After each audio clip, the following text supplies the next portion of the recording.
Call this meeting to order at 5:30. Welcome to the May 21st, 2025 Eugene Budget Committee meeting. It is a privilege to be here, and not everyone in our community shares that privilege of being able to participate in these types of proceedings. As always, I ask our committee, through all the work we do, to always keep in mind that in many cases, the decisions we make at these tables may have the greatest impact on some of the community members least able to participate, and I ask that we always allow that to guide our deliberations. Thank you for joining us for this in-person meeting. Anyone wishing to access the meeting remotely can do so by watching the live stream on our Budget Committee webcast's website or by tuning into the broadcast on Comcast Channel 21. Tonight's meeting will include a public comment period. Public comment will be received in person only tonight. Hybrid testimony will be received next week during the May 28th public hearing.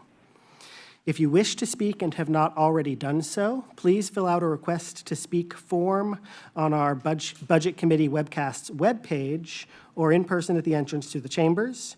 We'll accept requests to speak forms until 5:35 p.m. These forms will be used to generate the random order of speakers and correctly enter speakers' names into the public record. The public comment period will be limited to 90 minutes. If the number of speakers exceeds the time we have allotted, we encourage speakers to consider abbreviating their remarks so the maximum number of speakers can be heard. For those joining the meeting remotely for the public comment period, you are welcome to email your comments to the Budget Committee, Eugene Budget Mailbox at ci.eugene.or.us.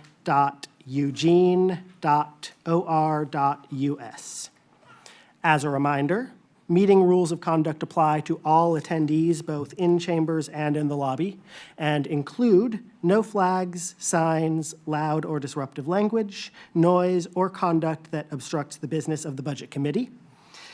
Please keep the room quiet and respectful for all speakers. You are welcome to wave your hands in silent support. Additionally, we encourage those that are ill or who have had close contact with others that are ill to join our meetings remotely rather than in person. We have masks available in the lobby if you need one. In case of a medical emergency, an automated external defibrillator, AED, is located on the counter behind the staff at the west side of the room. Emergency exits are through the double doors located at the back of the room and the double doors near the front of the room.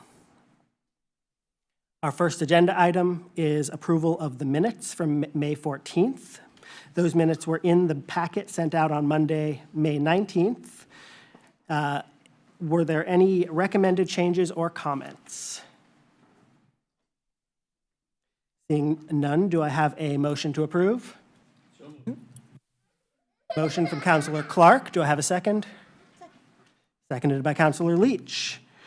All in favor, please raise your hands and keep them in the air for staff to get a count.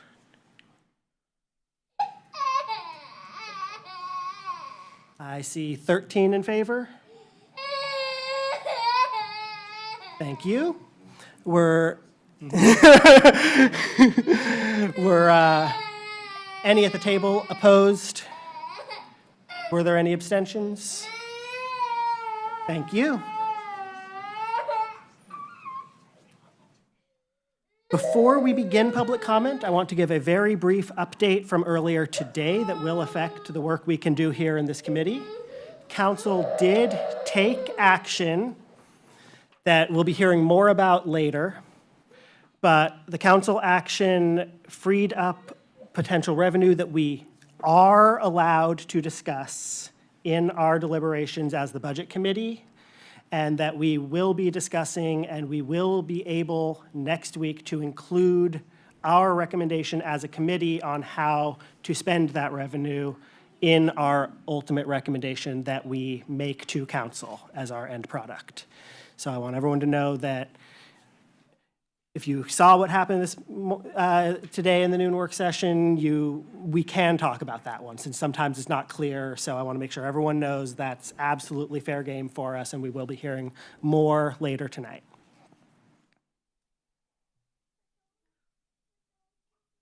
We will now begin public comment on the amended 2025 to 27 proposed biennial budget. Those wishing to speak during public comment must have registered either virtually or in the lobby upon arrival this evening. The registration period has ended. Comments should focus on the proposed budget at this time. The meeting moderator will announce 2 speakers at a time. When your name is called, please move forward to the chair reserved for the next speaker or to the speaker's table when it is your turn. Please leave any bags at your seat. If you have documents to give the committee, please place them in the basket next to the microphone. Moderator, do we have our count of speakers for the evening? We have 30 people signed up for public comment. Thank you. All speakers should preface your statement with your name, city of residence, and for Eugene residents, your ward if known. You will have 2.5 minutes to comment. The timer will begin flashing red when you have 15 seconds remaining. When your time is concluded, the moderator will mute your microphone and move on to the next speaker. Please note that use of profanity is prohibited, and any instances of profanity will result in immediate termination of speaking privileges. Moderator, please announce the first individuals registered for public comment. Our first speaker is Blake Burrell, followed by Alex Chamberlain.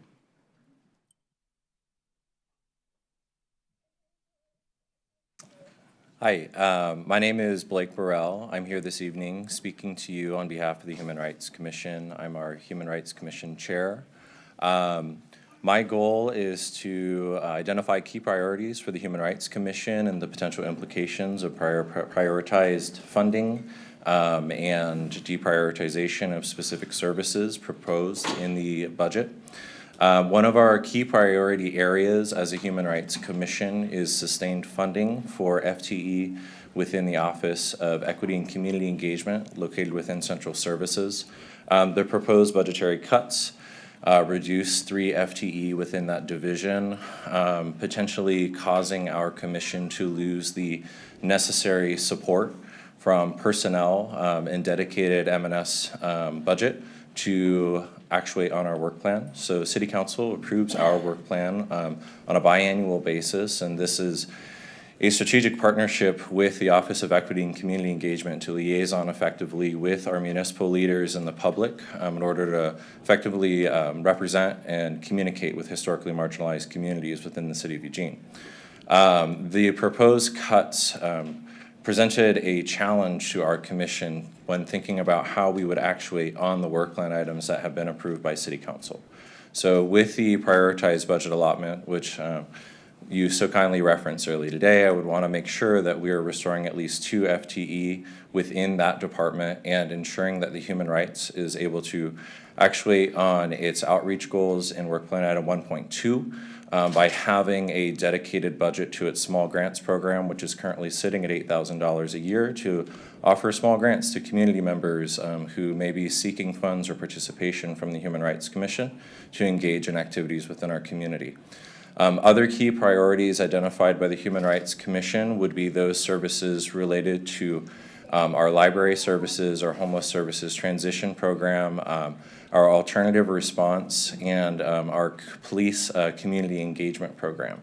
All of these have been identified as key priorities for our community, supporting and sustaining services that are pertinent to implementing human rights and keeping Eugene in a place where we can offer a safe environment for our public. I appreciate your time and thank you for this opportunity to represent the Human Rights Commission.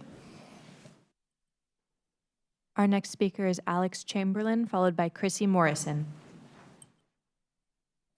Hello.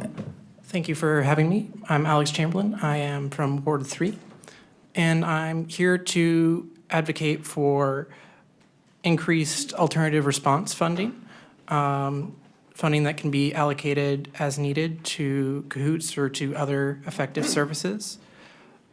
And I would like to implore the council to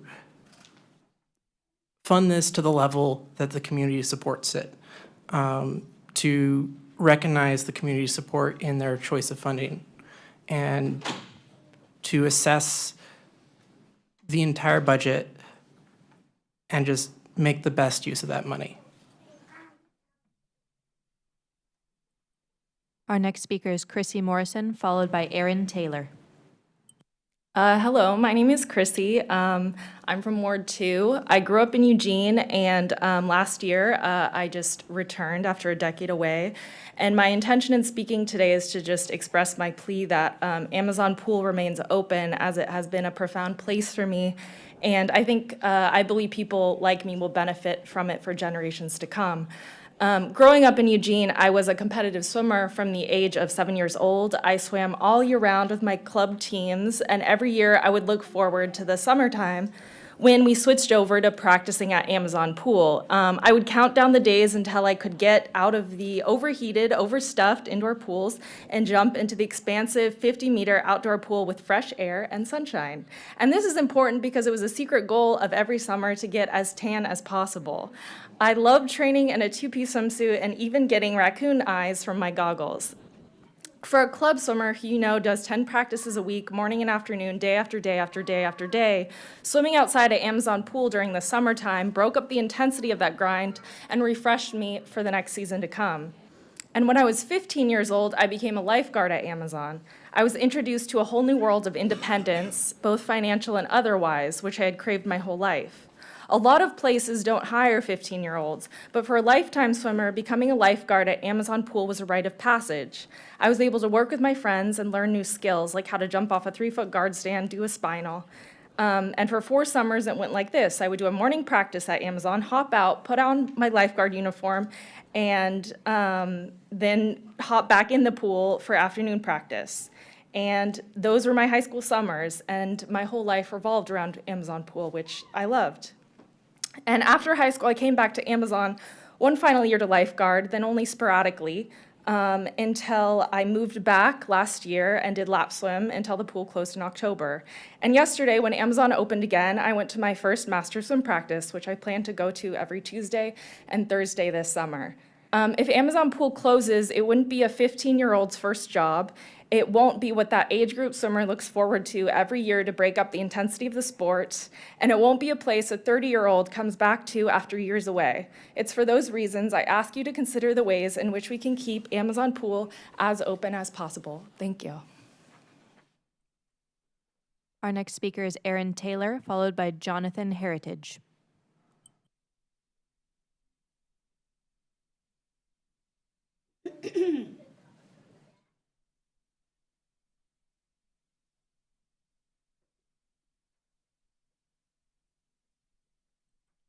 Our next speaker is Jonathan Heritage, followed by Jensina Hawkins.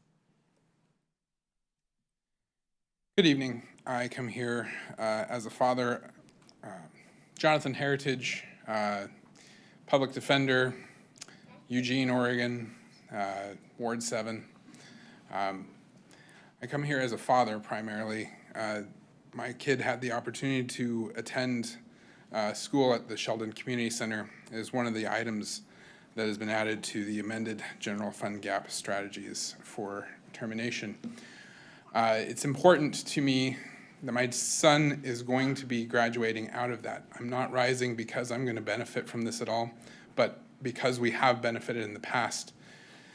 There is a gap that when kids fall through that gap and they're not caught by something like early education that is included in the Sheldon Community Center's services, ultimately, as a public defender, I see this all the time. When people fall through those gaps, they end up in situations where they don't get the services they need. They turn into bad situations that destabilize quickly. And while this may seem like a really early point at which to catch it, it's all the science is there to say that early childhood education is really where we need to be catching these folks.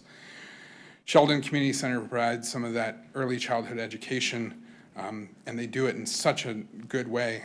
They are a place where Easy Cares is housed. That's Easy Cares, which is a good place for children who have more needs than usual, for them to encounter teachers who will help them make the transition into kindergarten. And I think it saves our schools money to have them have those first steps taken in early childhood education. I think it saves our community safety budget money to be able to fund getting kids the right help that they need early on so that they don't become problems in the future. For all these reasons, I'm rising in support of the Sheldon Community Center and urging that you're able to find a way to fund it and not have it on the chopping block in this amended budget. Thank you. Our next speaker is Jensina Hawkins, followed by Kiana Kabuko. Good evening, Budget Committee and City Executives. I'm Jensina Hawkins, and it's my honor to come before you tonight as a co-chair of NLC, otherwise known as the Neighborhood Leaders Council. I'm a resident of Ward 8, Councilor Grove's ward. The NLC represents Eugene's 23 recognized neighborhood associations and is where neighborhood leaders collectively work, communicate, and support each other. Neighborhood associations are the very definition of grassroots activism, an essential service to the residents of Eugene, and an integral part of Eugene's governance structure. We are not titans of industry or huge movers and shakers. We elected our city councilors to make decisions about the city's spending, and in return, we are the city's boots on the ground. We organize residents to work together with businesses, nonprofits, and city departments on addressing and resolving local issues. NAs bring residents together to address topics such as community safety, parks maintenance, homelessness and housing, planning, transportation, and emergency prep, to name a few. This makes Eugene a better place to live, and the value added to city government is noteworthy.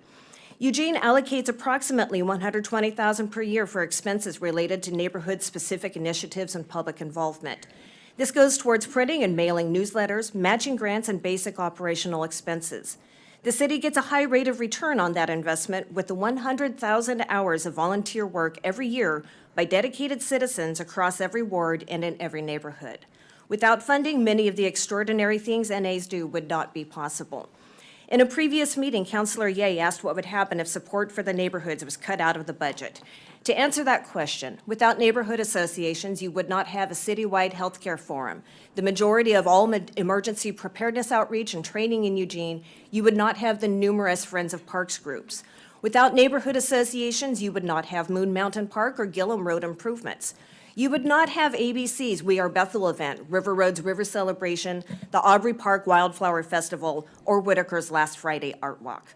And without neighborhood organizations, you would not have the countless number of volunteers who work to improve every aspect of daily life in our city.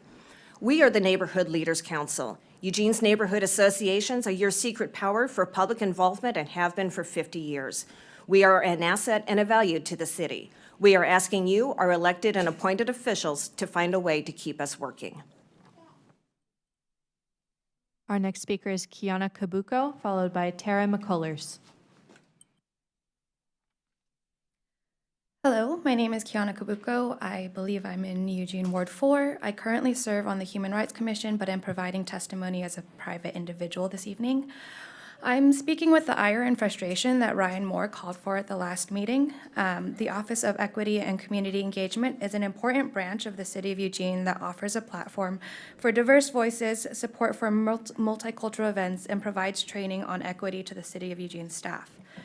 The proposed budget cuts to this office would negatively impact many groups and individuals in our community. Among the effects, the elimination of the HRC's grant funding ability to multicultural groups, which is only $8,000 annually, will mean groups like local Native American organizations will have to look for funding for powwows elsewhere. Catholic Community Services will have to look for support for their New Neighbor event elsewhere.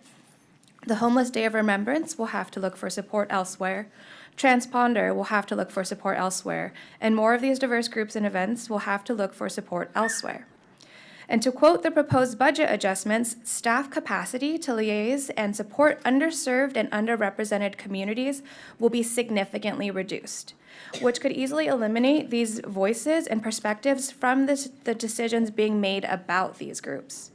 There's already so little representation of marginalized communities, and a significant reduction would be fatal to the inclusion of these voices.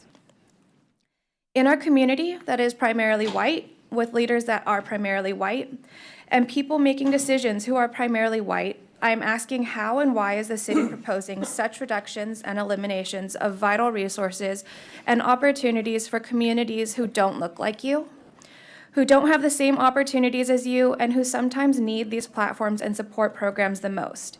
It is your responsibility as elected, appointed, and employed community leaders to see and support underrepresented, underserved, and marginalized communities that don't always get a say. Our next speaker is Tara McCullers, followed by Jason Sides.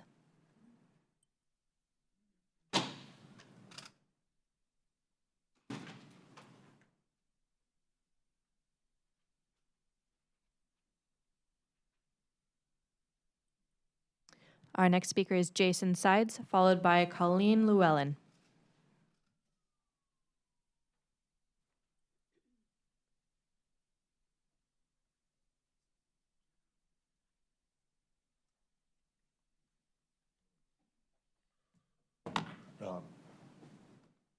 Here.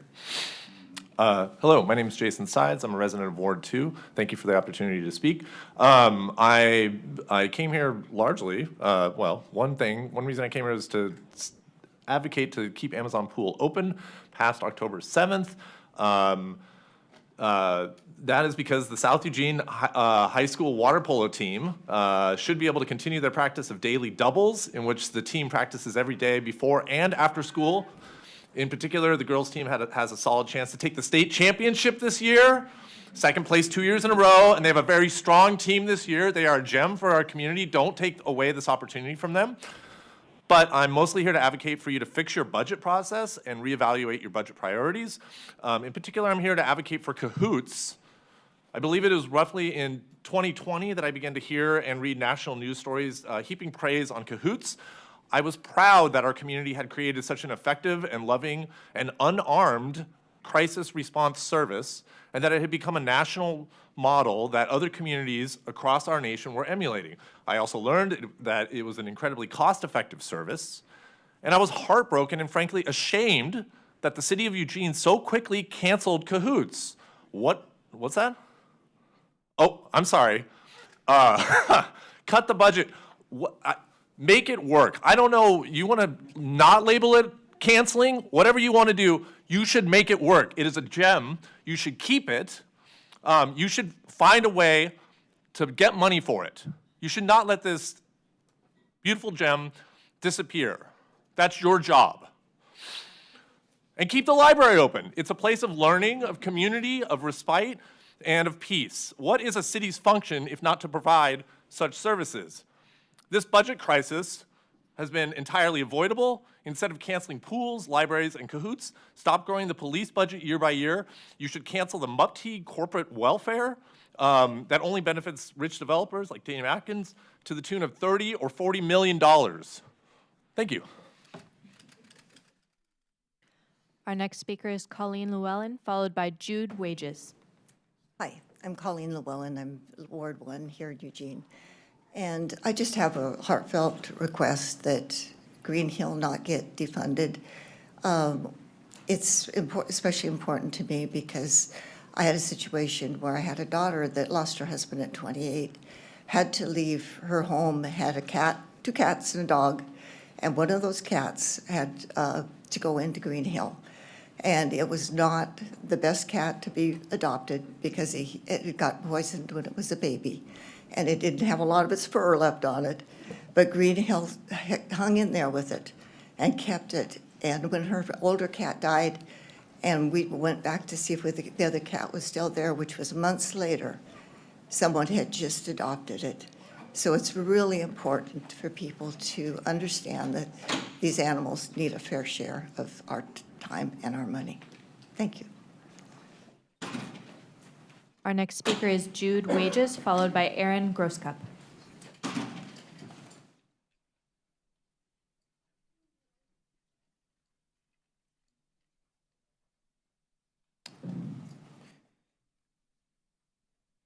Hi, my name is Jude Wages, and thank you, Budget Committee members, for hearing me today. I live in Ward 3, and I work at Sheldon Community Center in the after-school program with K through 5 graders, and I really love my job. It grounds me and brings me joy.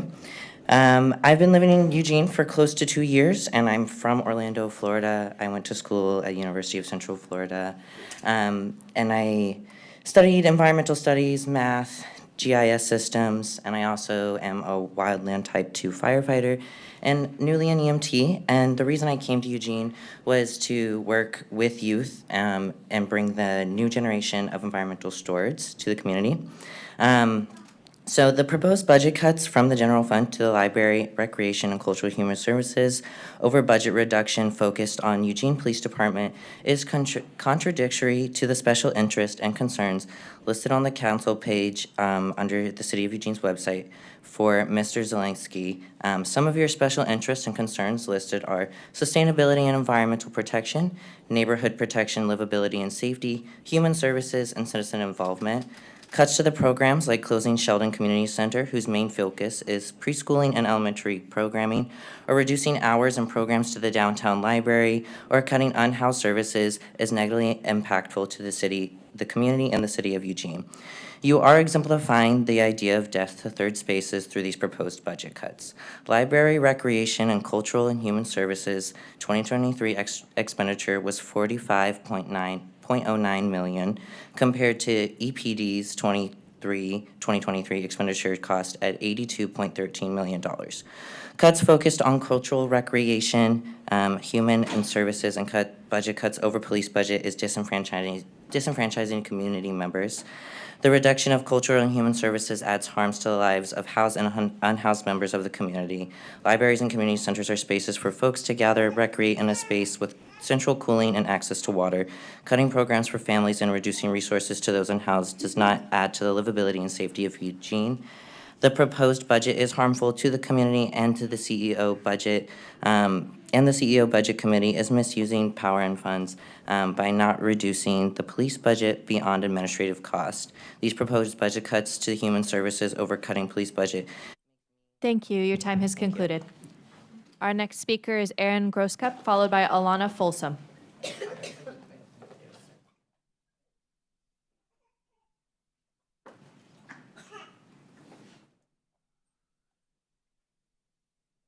Hi.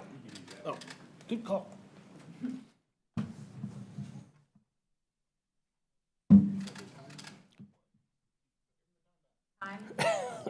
Hi, I'm Aaron Grosscup, Ward 1. I live in the oldest house in Eugene. I've lived here for 50 years. I can't count the number of times I've called cahoots. And I've never been unhappy with what they've done. They're amazing. You can't lose them. I have a 3-year-old nephew who's about to turn 4, though he hasn't been convinced to go to swim class yet. He's about to learn how to swim an Amazon pool by an Amazon pool employee. These are important. All these services that are being cut are so important. But I'm here to talk about, well, last week you asked for help. So I started looking up ways to add revenue and cut costs and talking to people. And one of the things, I don't know, I talked to a former city employee who said that there was an employee who was specialized in welcoming people to Eugene. And that seemed like low on the priority list. Granted, this is rumor. Supposedly there's a fund for the quiet corridor that's $9 million, I was told. Seems like that could be reallocated for our current budget crisis. Now, also, I don't know about your powers regarding taxation and suggesting taxation, but I was thinking maybe you guys could suggest raising the transient room tax, since you get access to 30% of that. And you could also potentially create a University of Oregon tourism improvement district to locate, and another increase in transient income tax within close proximity to the university. Anyway, thank you for your time. Thank you for your service. Our next speaker is Alana Folsom, followed by Renee Buchanan.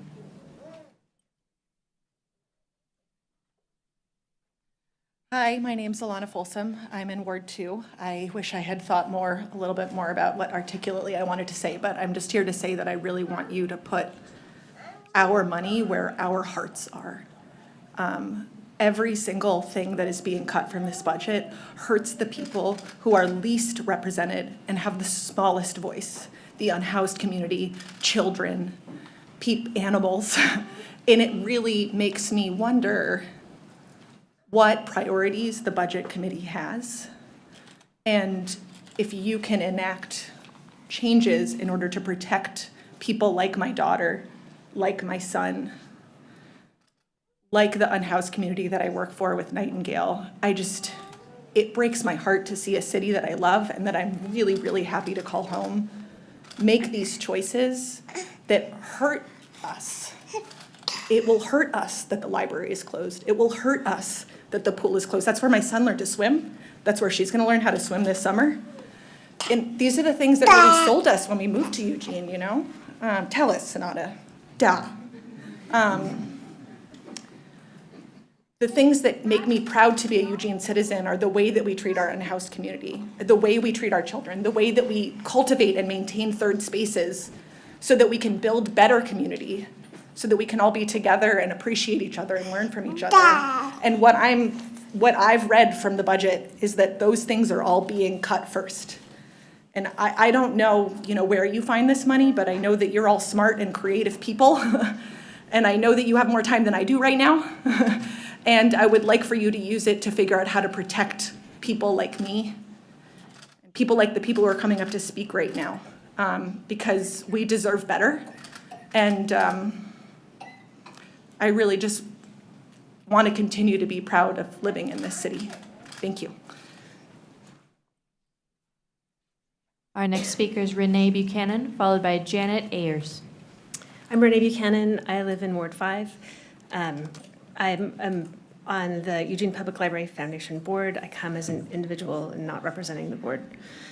First of all, I want to thank all of you. I know you have put in countless hours and undoubtedly sleepless nights over the city's budget. And then thank you for approving the stormwater fee earlier today. That'll definitely help. Thank you very much. I won't recount what you already know. The funding is unstable. We need a permanent solution. The year-over-year reduction of Eugene's budget is untenable. You all know that the library is very important to me and to thousands of people who live in Eugene. We can't live without any of the city's services, without fire, police, recreation, pools, library, animal services. If we live in a community, we must fund the services necessary for living in a community. You all know the budget has been whittled down to a skeleton. The cuts proposed are cuts to core services. We know that there isn't a magic bullet that will solve this. There isn't a deep pocket that hasn't been checked. Businesses and residents alike are going to have to be a part of the solution. I encourage you to find a compromise to fund city services next year. The fire fee, or a fee by any other name, is needed. We can't do this every year. We need to find a medium-term compromise that will bridge the time for finding a long-term solution. This will take compromise from businesses, from residents, and from the council members. Thank you again for the many, many hours that this committee, the city council, and the city staff have put into this. Let's keep the city open. Thank you.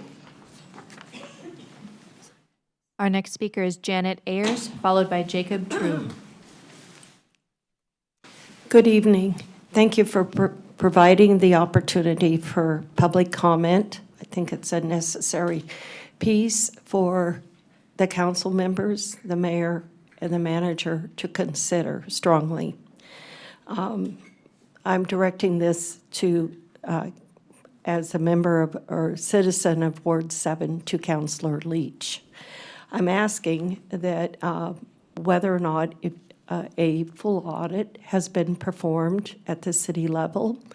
I have yet to understand what part of the budget, the total resource, the budget, comes in terms of federal dollars, which we all know and have known for some time, at least 2 years, per someone within the budget office of city, that this council has known for 2 years that there was going to be some shortages on the income. So my question to Councilor Leach is if you could provide our board with that information as to how much the total budget for the 25-27 year is appropriate or is funded through federal dollars. And once that is deduced, take that pie will and do simple math. I don't know why the city, I'd like a better understanding of the process, why you cut the services that you did when it's clear the community totally supports those services. Also, on with the audit, I'd like, I'm directing this to Fire Chief Craven, since he gets the title Fire Tax. Operational miles. I live across from a treatment center, and all too often it is being called. That treatment center is a nonprofit. It does not pay tax dollars as a nonprofit, and they use it for their personal ambulance. So living across the street, I have observed multiple times the big ladder truck coming in with a paramedic unit. And I had the conversation with Chief Craven about it. I have yet to get a satisfactory answer when they're just making I shouldn't say just, wipe that out, making a call. Why, when there is no fire? Thank you. Your time has concluded. Thank you. Our next speaker is Jacob True, followed by Charlie Rojas. Hello there, everybody. My name is Jacob True. I live in Ward 1. First of all, I want to say thank you for bringing back $4.7 million of the $11 million cuts that we were looking at. I agree with Councilors Kaczynski and Zelenka that those that we're still facing some pretty enormous cuts.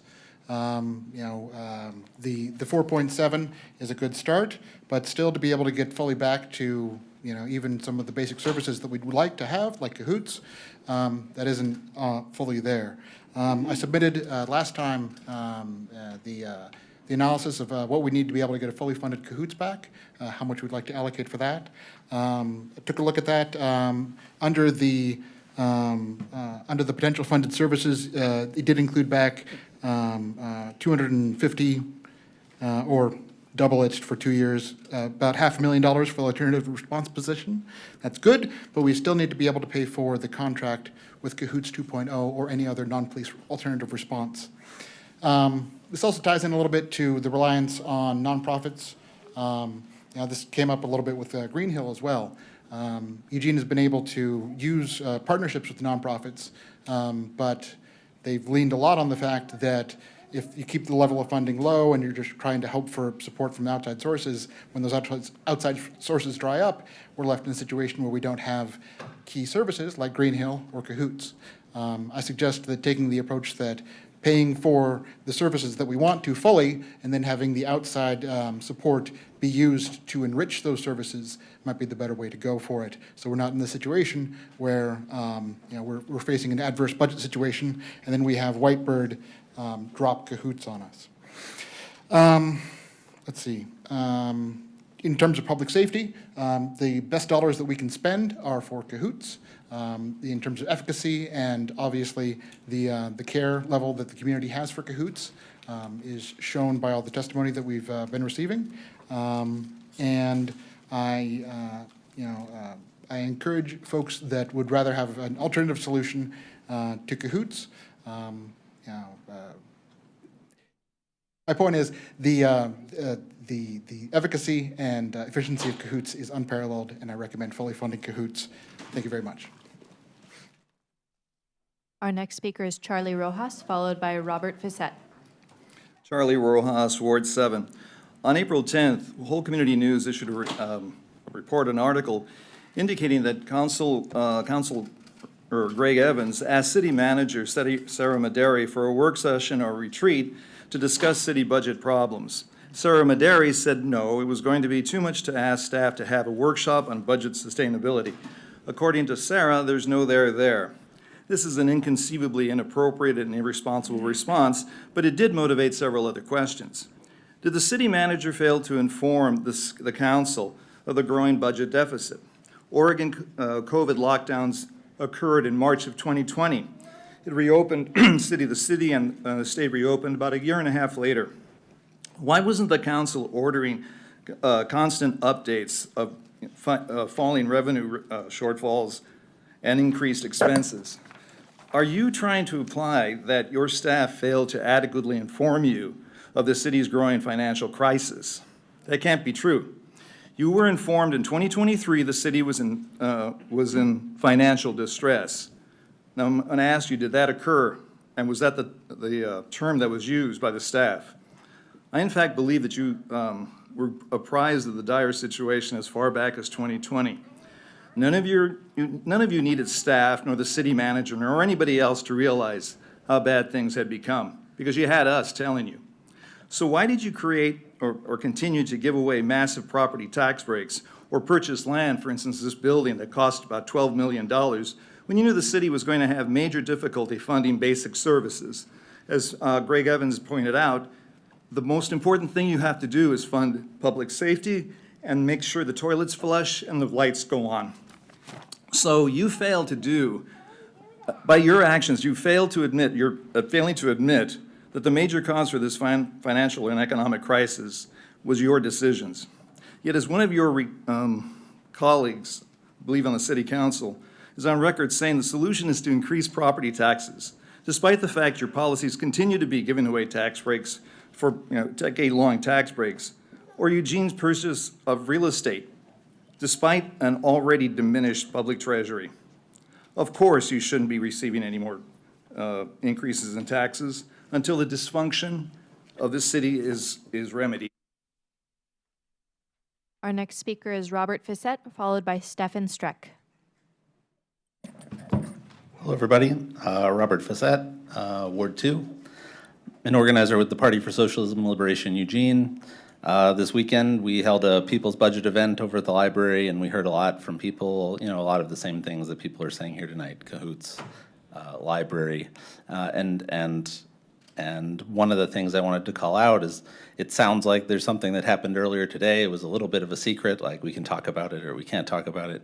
And I think it's a little bit, putting two and two together, which real math heads can do. Real math heads? They can't make noise, it's illegal. Putting two and two together, it sounds like it's the stormwater fee and is supposed to cover some amount of the budget shortfall that the fire fee was supposed to cover. I would say that we also know that this new fee is going to fall on city residents as the lowest resistance way to find the things that we want and need. And there are still going to be some things to cut. And I think that, having all of us here last week and this week and next week commenting on a budget that is essentially moot already because there are other decisions that have already taken place is one way that public input is minimized, or there's some theater of public input that is maintained. So one thing that I just wanted to point out from our event this weekend, the library, recreation, and cultural services budget has grown at 5.5% per year since 2019, and that's based on the proposed budget, not the amended one. And the police budget has grown at 6.6%, 5.5 versus 6.6 since 2019. Real math heads? No? About exponential growth. So had the EPD budget grown at that 5.5% instead of the 6.6%, we're talking about $13 million lower annually today than it is right now. So that's the entire budget shortfall or less and more. So when people say the words defund the police, this has a lot of meanings to a lot of people.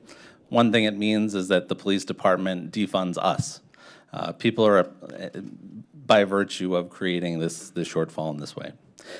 Where we're losing the services we really care about. And people are upset about this because the programs they love end up dead, like cahoots, and also because they see the waste in things like perpetual homeless sweeps, harassing old ladies serving food in the park, sending dozens of cops to every protest against the current administration, disrupting workers on strike on campus, and so on.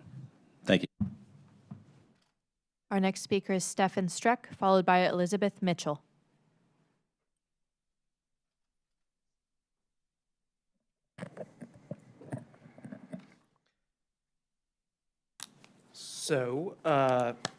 Thank you, Budget Committee, for coming to hold these conversations today. My name is Stefan Streck.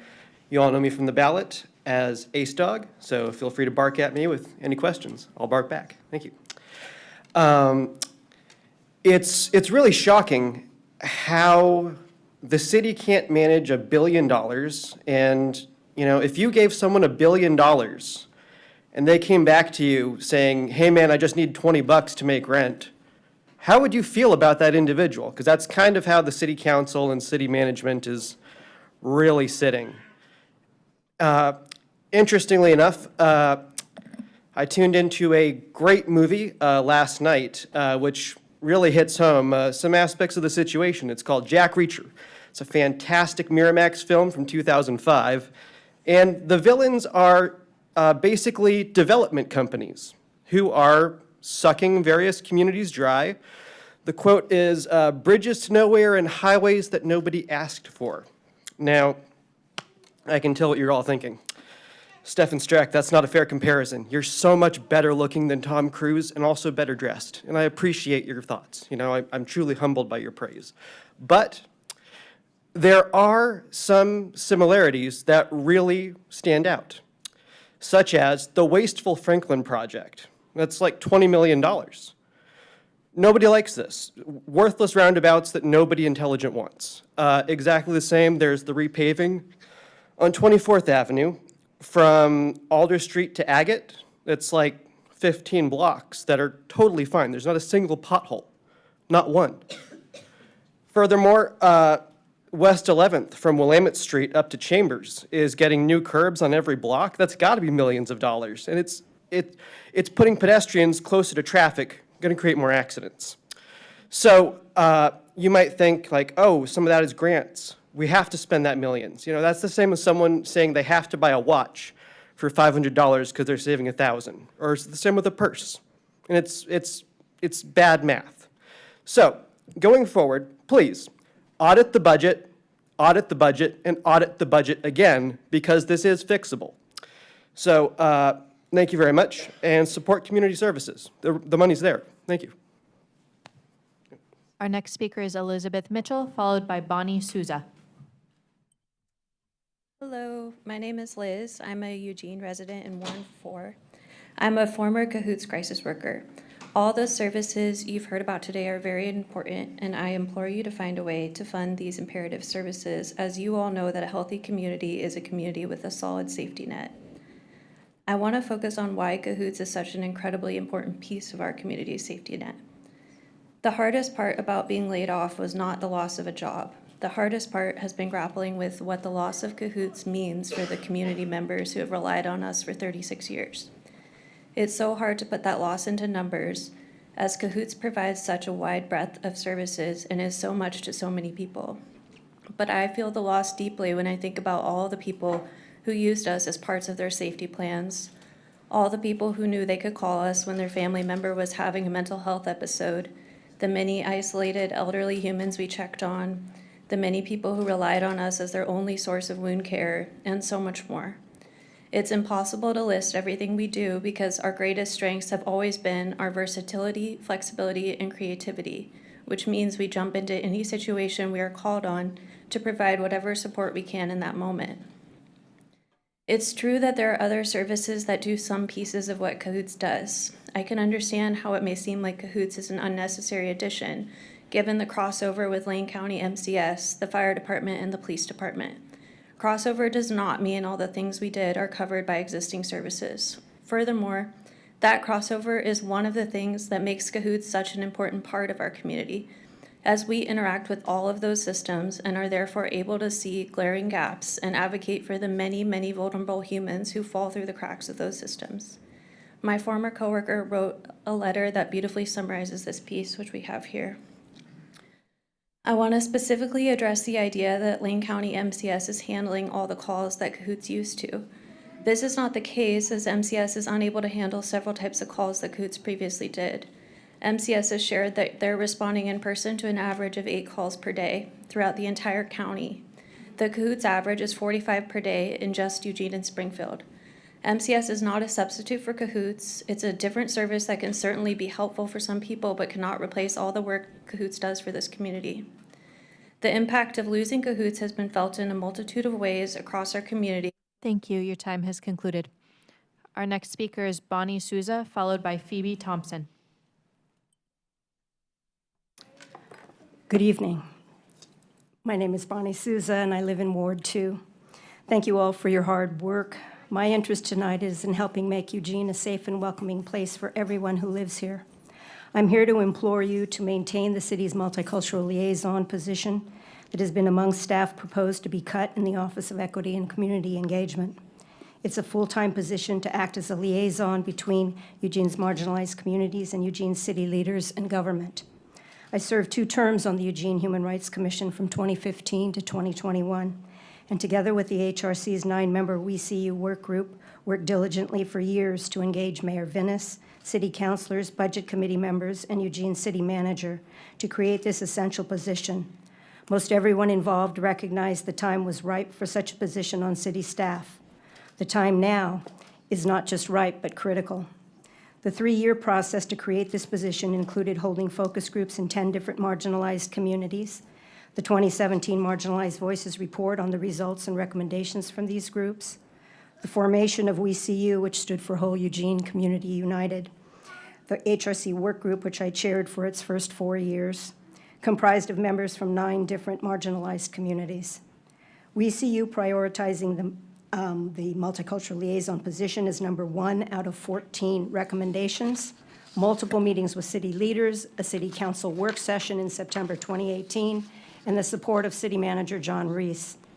Eugene's first multicultural liaison began his work in March 2020. We all remember COVID, George Floyd protests, Black Lives Matter, Cahoots putting Eugene on a national map, and the comprehensive review and report on EPD policies by members of Eugene's marginalized communities and other stakeholders, facilitated by our first hired multicultural liaison. Fast forward to November 2024 election, attacks on our democracy and the rule of law, the rapid rise of authoritarianism, and the direct targeting of immigrants, trans, people of color, LGBTQ, people with disabilities, and the poor by our federal government. The thought of the city eliminating this position at this time is deeply concerning and especially makes no sense for the sake of Eugene's most vulnerable community members. This is the time to strengthen and not weaken ties between city leaders and already marginalized people. My hope is that Eugene Thank you. Your time has concluded. Against the winds of this openly bigoted and cruel White House and does not shy away from the language such as multicultural or diversity, which means everyone.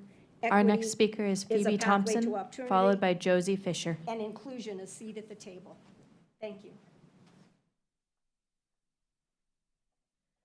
Hi, my name is Phoebe. I use they, them pronouns, and I believe I live in Ward 1.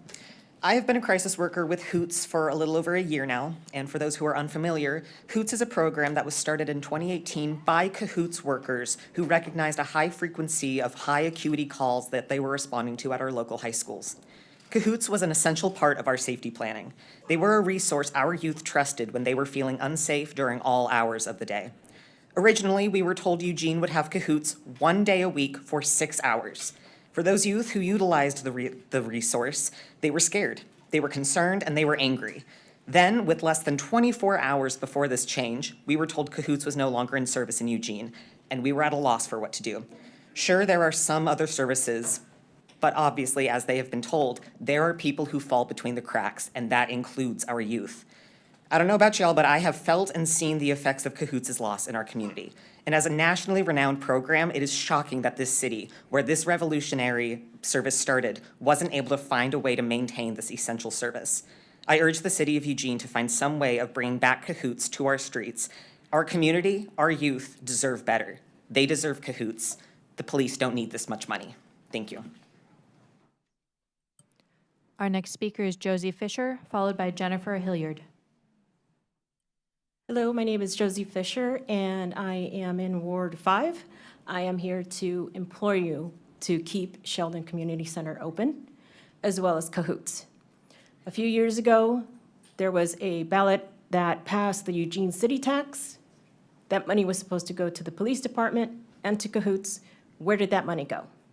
We are continuing to be taxed and pay that tax every single time we get a check. Where is the money going? If it is not going to cahoots, and it's not going, or it's, the police budget is ballooned, we need to fix it somehow. There's a lot of smart people that I see in this room, and I'm sure you can find the money.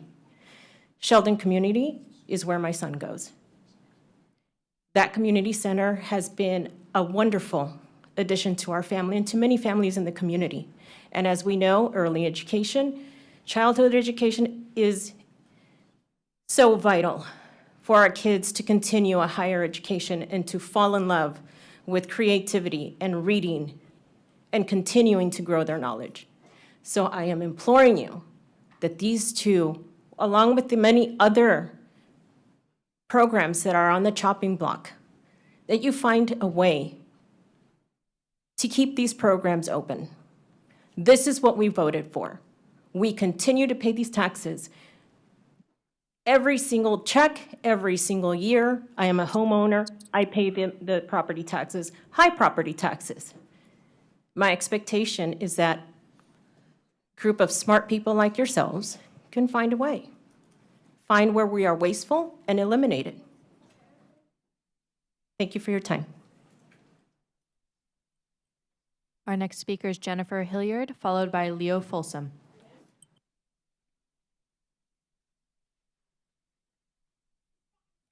Hi, my name is Jennifer Hilliard. I reside in Ward 5, and I am here to speak about Sheldon Community Center and specifically their preschool. As it has been touched on before, Sheldon Community Center has a wonderful preschool, and what you may not know is they work in collaboration with EC Cares. EC Cares is the early intervention program that's here in Eugene that's run by the University of Oregon. They offer resources, guidance, and support for children that have special needs as well as their families. Kids learn through play and peer modeling. And what Sheldon has done is they take what we call typical peers, so kids that are just hanging out, having a great time, and kids that need a little more extra support, and they have them together in a classroom. So those kids that are neurodivergent are able to see and catch up to their other typical peers. Their typical peers are able to see kids whose brains work differently, and they're able to grow empathy and compassion and figure out how to work together, how to play, how to grow. It's really important that Sheldon stays open. There are not that many preschools in Eugene that can take kids that are neurodivergent. My daughter is one of them. That's why I'm up here talking. She's actually going to kinder next year, and I never thought I would see the day that she was going to be able to do that. She's had some significant issues, and thanks to Sheldon Community Center and EC Cares and her friendships with these typical peers, she's been able to grow in leaps and bounds. I thought I was going to have to pull her last year, and when I called other preschools around the city, I was told she wouldn't be a good fit. That was heartbreaking, but they were right. Some kids need extra support, and Sheldon Community Center provides that. I don't think that it's any secret that childcare is already hard to access. It's unaffordable. It's really difficult if you are needing a little extra support. So I would just really implore you to find the way to keep funding Sheldon Community Center. Thank you for your time. Our next speaker is Leo Folsom, followed by Sam Cook.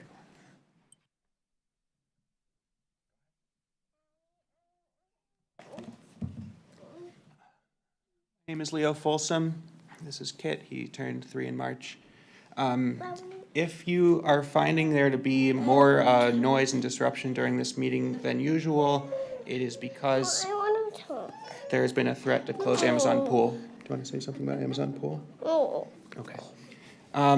So I think a lot has been said about Amazon Pool already. One thing that hasn't been mentioned is there is a tuition or whatever you call it to pay, to go there.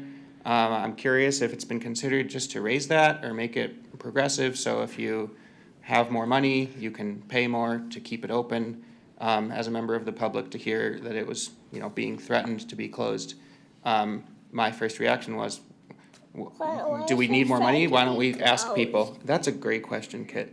So I have a couple passages I'm going to read from. It cannot be closed. Why shouldn't it be closed? From Horton, here's a who. Do you have something you want to say about Amazon Pool? Okay. Mr. Mayor, Horton called. Mr. Mayor, you've got to prove now that you really are there. So call a big meeting, get everyone out, make every who holler, make every who shout, make every who scream. If you don't, every who is going to end up in a bezelnut stew. Skip a few pages. No, I want to read those. Through the town rushed the mayor from the east to the west, but everyone seemed to be doing his best. Everyone seemed to be yapping or yipping. Everyone seemed to be bipping or beeping. I gotta go to this page, kid, because I think we want to hear that yop, okay? And he climbed with the lad up the Eiffelberg Tower. This, cried the mayor, is your town's darkest hour. The time for all who have blood that is red to come to the aid of Eugene, he said. We've got to make noises in greater amounts. So open your mouth, lad, for every voice counts. Thus he spoke as he climbed. When they got to the top, the lad cleared his throat and he shouted out, Yap! Yop! And that yop, that one small extra yop, put it over. Finally, at last, from that speck on the clover, their voices were heard. They rang out clean and clear, and the elephant smiled. Do you see what I mean? They've proven they are persons, no matter how small. And their whole world was saved by the smallest of all. How true, yes, how true, said the big kangaroo. And from now on, you know what I'm planning to do? From now on, I'm going to protect them with you. And the young kangaroo in her pouch said, me too, from the sun in the summer, from the rain when it falls, I'm going to protect them. Thank you. no Your matter how time has hellish." concluded. Our next speaker is Sam Cook, followed by Jack Bauer. Hi, I'm Sam Cook. I live in the Santa Clara neighborhood, and I'm an organizer with the Party for Socialism and Liberation, Eugene. It's incredibly heartbreaking to see important public services like our library being cut. What's more upsetting is to see what isn't being cut. Part of the reason for the budget shortfall is because of a handful of very wealthy landlords who do not pay their taxes. Multi-unit property tax exemptions have existed since 1978. Since records became more accessible in 2015, the City Council has handed out $47.5 million in tax breaks. $34 million have gone to riverfront developers Jim Atkins and Dyke Dame, and $11.2 million have gone to Brian Obie for his Fifth Street properties. In other words, 95% of this money has been stuffed into the pockets of 3 people. Have we gotten lower rents from this corporate welfare? No. The rents are sky high. A 2-bedroom at Portal Apartments is now pre-leasing for over $2,800 a month. Obie's recently approved station house will charge over $4,000 a month for a 2-bedroom apartment. Even though MUPD applicants are supposed to provide moderate income housing, they're allowed to bypass this requirement for a small fee. Obie, Atkins, and Dame have always opted for this bypass, which means just 5% of MUPD money has directly provided moderate income housing. We're also told that these buildings won't be built at all without the exemption, and taxes collected after 10 years are better than no taxes at all. This is blatantly false. Every single application shows that these buildings are massively profitable without an exemption. MUPD simply further boosts these profits, sometimes as much as $15 million. After nearly a half century, the results of MUPD are in. Housing is more unaffordable than ever, homelessness plagues our city, and our public services are being slashed, all for corporate profit. We need public housing, not luxury apartments. We need our library, our pools, and our community centers, not rich landlords. It's time to act reasonably. Stop taking aim at the services that help the entire community and end corporate welfare now. The MUPD program should cease immediately, the uncollected taxes reclaimed for the benefit of Eugene's people, and it is time to stop acting in the interests of wealthy business owners and instead support the workers who make this city run. Thank you. Our next speaker is Jack Bayer, followed by Jojo Breslin. Hello, my name is Jack. I use they, them pronouns, and I'm a Ward 8 resident. I've lived in Eugene for the last 5 years, and I worked for Cahoots for 5 months before it disappeared from the streets of Eugene. I've used Do Not Represent those of Cahoots or any Cahoots 2.0 affiliates or Whitebird Clinic or any part of the city's emergency response system. They're solely my own. The change in the way emergency response operates in this town has had a massive effect on so many people's lives, as we've heard so much this evening. I want to bring to your attention the impact that the change in Cahoots services has had on some 911 call takers. These folks are the calm and collected voice that you hear when you're in the middle of a terrifying and traumatic moment and you're reaching out for help. They're the people who know what to do when you don't, who listen and ask questions, and who know who to send to get you the support you need. On the Cahoots van, we affectionately call them dispatch, And whenever we needed clarification or support or a caller's phone number or help deciding where to go, they were a phone call or radio transmission away. They're always supportive, patient, professional, and direct as they provided an essential service that, provide an essential service that makes emergency response work. The loss of Cahoots services in Eugene has had negative repercussions for 911 call takers and dispatchers. An anonymous dispatcher shared that there's been an increase in stress, overwhelm, and frustration on the job, as well as an increased call volume experienced by public safety call takers. They're also managing more overlap calls and being asked to inappropriately decide the seriousness and urgency of mental health calls. This is not a fair way for us to treat the people who do essential work that keeps the entire city safe. And on the other side of those phone calls, people are receiving responses that are both more expensive to the city to provide and more likely to generate future 911 calls. My coworkers at Cahoots diligently taught me about the supportive services available in town so that we could take people to places where their needs could be met. We took people who were having meltdowns in the middle of the street to places where they could have a hot meal and connect with others. We took people with minor medical needs to urgent care or treated them ourselves so as to not further overstretch the local and incredibly busy emergency rooms. Even if there was nowhere to take people, we could tuck a blanket around them or give them a bus pass and water and otherwise try to prevent their situation from escalating into a further crisis. These interventions that I'm describing are not what the County Crisis Service respond to. These interventions now result in these situations now result in either no response from emergency services or people being given the choice about whether they... Thank you. Your time has concluded. Our next speaker is Jojo Breslin, followed by Cameron Stringfield. Thank you. My name is Jojo Breslin. I'm a resident of Ward 2.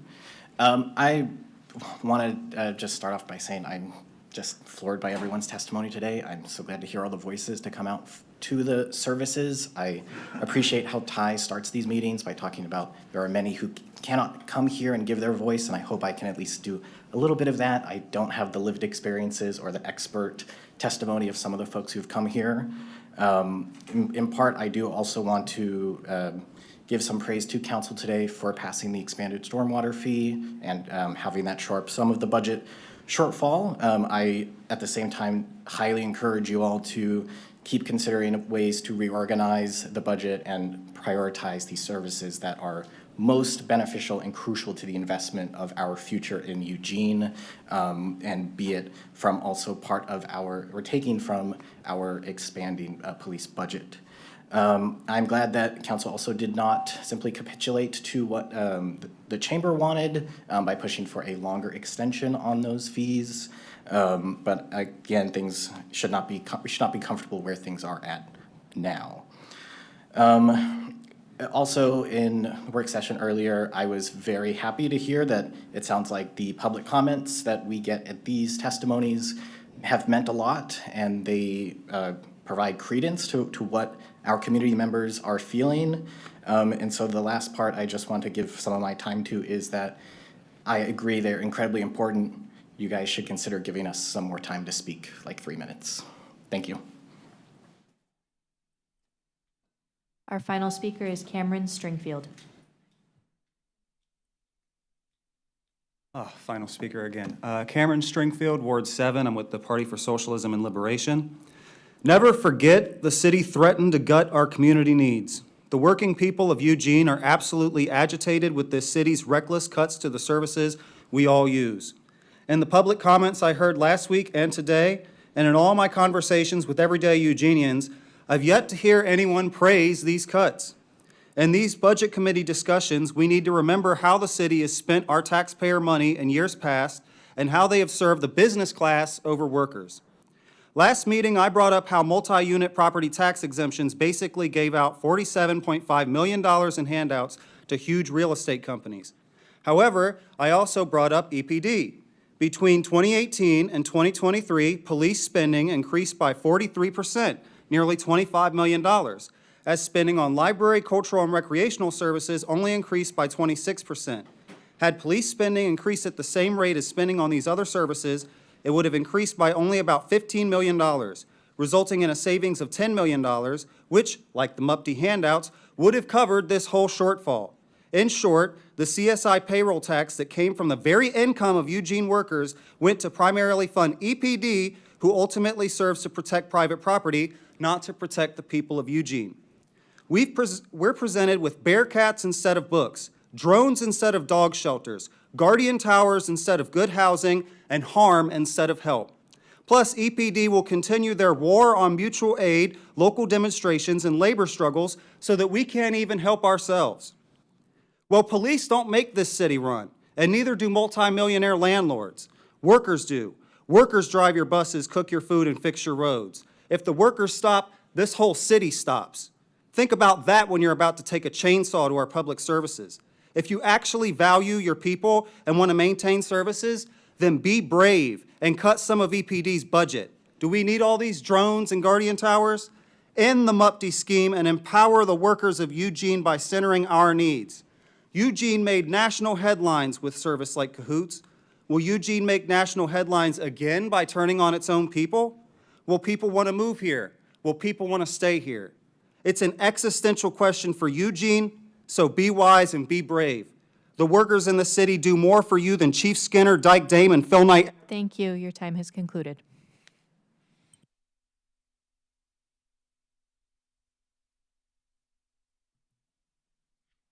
That concludes public comment for the evening.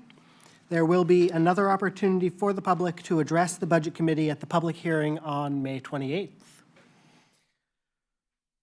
Now I have to make a decision. We had talked about if public comment ended a full 30 minutes early, we might do a presentation before the break. We're 23 minutes early. How clean is the half hour on that presentation?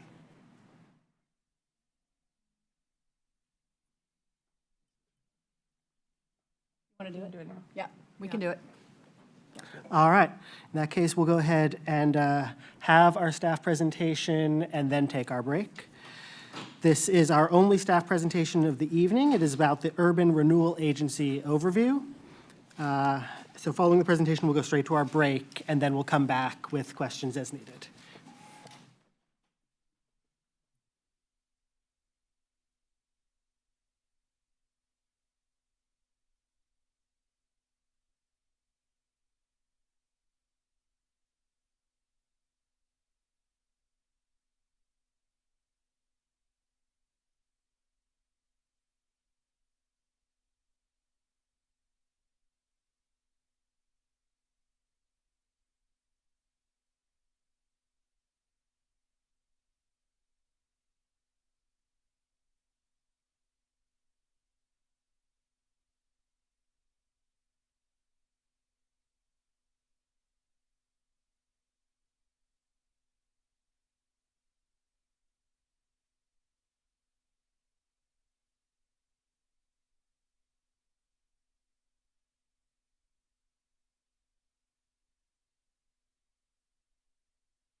Good evening, Budget Committee.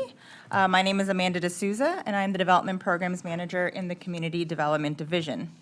Tonight, I'm here to talk about two programs that involve community development, finance staff, and budget, Urban Renewal and MUPTI. There's been questions and comments about both, and so we wanted to take this opportunity to provide additional information and updates. I'm also joined by Maurizio Badalico, who will review the 25 to 27 proposed URA budget and how urban renewal impacts property taxes. We'll start with urban renewal. In Oregon, urban renewal refers to a tool known as tax increment financing. In an urban renewal district, the agency collects tax increment and uses it to fund capital improvements in a specific geography. Eugene has two urban renewal districts. The downtown district, shown in yellow, is primarily in the downtown core, and the riverfront district, shown in light brown, stretches from the edge of the downtown core and runs along the river and north of Franklin all the way to I-5. Urban renewal districts must have a plan that documents eligible projects the agency can fund with tax increment. City Council approves the plan and subsequent amendments, and the agency board, which in Eugene is the same as City Council, oversees district activities. The plans for both districts were amended recently. The multi-step amendment process included multiple work sessions, consulting with overlapping taxing districts, soliciting concurrence from 4J, and sending a citywide mailer. Council amended the downtown urban renewal plan in June 2023. increasing the spending limit, which is also known as maximum indebtedness, by $50 million. This amount is what will be available over the life of the district. Based on tax revenue projections, the district is expected to last another 17 years. Council amended the Riverfront Urban Renewal Plan in January 2024, increasing the spending limit by $75 million. Based on projections, it's estimated the Riverfront District will last 24 years. During this amendment process, Council also voted to raise the frozen base, thus redirecting $800,000 per year from the Riverfront District to the overlapping taxing districts. As I mentioned, urban renewal plans are required to describe the activities that are eligible for urban renewal. Both amendments included 3 project focus areas: housing, physical improvements to address safety and comfort, and projects initiated by the agency board. These emerged from a community outreach effort conducted in 2022, known as Downtown Priorities and Projects. The activities included in these focus areas reflect what we heard from the community as key opportunities and challenges in downtown. The plans identify specific activities within each of these focus areas that are eligible for funding, and the agency board must approve all projects over $250,000 before it's added to the budget. Next, I'll provide updates on progress we've made in these focus areas and other notable urban renewal projects. We heard from the community that housing was one of the key opportunities to revitalize downtown. Building housing downtown aligns with several city policies, including the Housing Implementation Pipeline, the Climate Action Plan, Downtown Plan, Envision Eugene, and the City Strategic Plan. It helps address our housing needs, reduces per capita carbon emissions, and supports downtown vibrancy. During the plan amendment process, Council very clearly indicated they wanted to prioritize the development of housing. But building housing downtown is hard. Logistical challenges, existing conditions, small parcels, and a volatile financial environment all impact the financial feasibility of new downtown housing. To support the development of housing, the city created the Downtown Core Housing Initiative. The first tool in that initiative is the Downtown Fee Assistance Program. This pilot program uses urban renewal funds to pay for government-imposed fees, such as SDCs and permits, for new housing. Paying these fees would help make downtown housing projects financially feasible, while also continuing to fund the programs those fees pay for, such as expanded infrastructure capacity. To be eligible for funds, projects must meet certain thresholds, size thresholds, demonstrate project need, and go through an urban design review process. The agency board approved the program last year, and the program launched earlier this year. $3 million has been included in the proposed budget for implementing this program in both districts. The second component of the housing focus area is real property acquisition, which allows the agency to acquire property and offer it for reduced or no cost for new housing. The first project to move forward under this component is the North Butterfly Lot. Last month, the agency purchased the site from the city, and the agency board approved a disposition process for its redevelopment. Next week, we'll be releasing a request for qualifications to identify a development team that has the experience and resources to potentially lead the site's redevelopment. Based on the approved process, staff would work with the selected team during proposal development to identify potential investment tools that could help achieve the city's project goals of high-quality and high-density development, downtown connection, and downtown activation. The next focus area we've been working on is physical improvements to address safety and comfort. These are activities that are focused on the livability of downtown and supporting the experience of downtown residents, visitors, and workers. Some highlights of the work we've done include the installation of new bike racks to support nearly 200 bikes, planting over 100 trees, and installation of 50 new trash cans. The final bucket is emerging projects directed or initiated by the agency board. These are projects that emerged during the Downtown Priorities and Projects effort or that have been previously discussed by the agency board. They include open space projects, development support for vacant and underused properties, development of community facilities, and parking and mobility projects. The inclusion of these activities in the plan does not mean that they'll move forward, just that the agency board could allocate funding if they would like to pursue any. I'll now briefly touch on some of the notable urban renewal projects that are in process or have recently been approved to move forward. The first is 1059 Willamette. The city's working with a development team to redevelop the former LCC downtown campus into a 133-unit mixed-income, mixed-use redevelopment, with 68 units affordable to households earning 80% of area median income. The agency allocated just over $1.4 million to the project. The city is providing the land at no cost and contributing an additional $400,000 of the MUPD moderate income housing fee. The urban renewal allocation was budgeted in the 23 to 25 budget. The development team has applied for building permits and is working on securing equity for the project. Next is the Downtown Riverfront Affordable Housing Project, also known as Parcel 2, which is located just to the west of this building at the northwest corner of 4th and Mill. The project is being led by a partnership between Homes for Good and Atkins Dame and will include at least 75 units affordable to households earning 60% of area median income. This project will be the third building in the downtown riverfront redevelopment, which was made possible by the investment of riverfront urban renewal funds. Earlier this year, the agency board approved up to $7.5 million for the project so that the project wouldn't compete for other local affordable housing resources. This allocation will be budgeted in the future.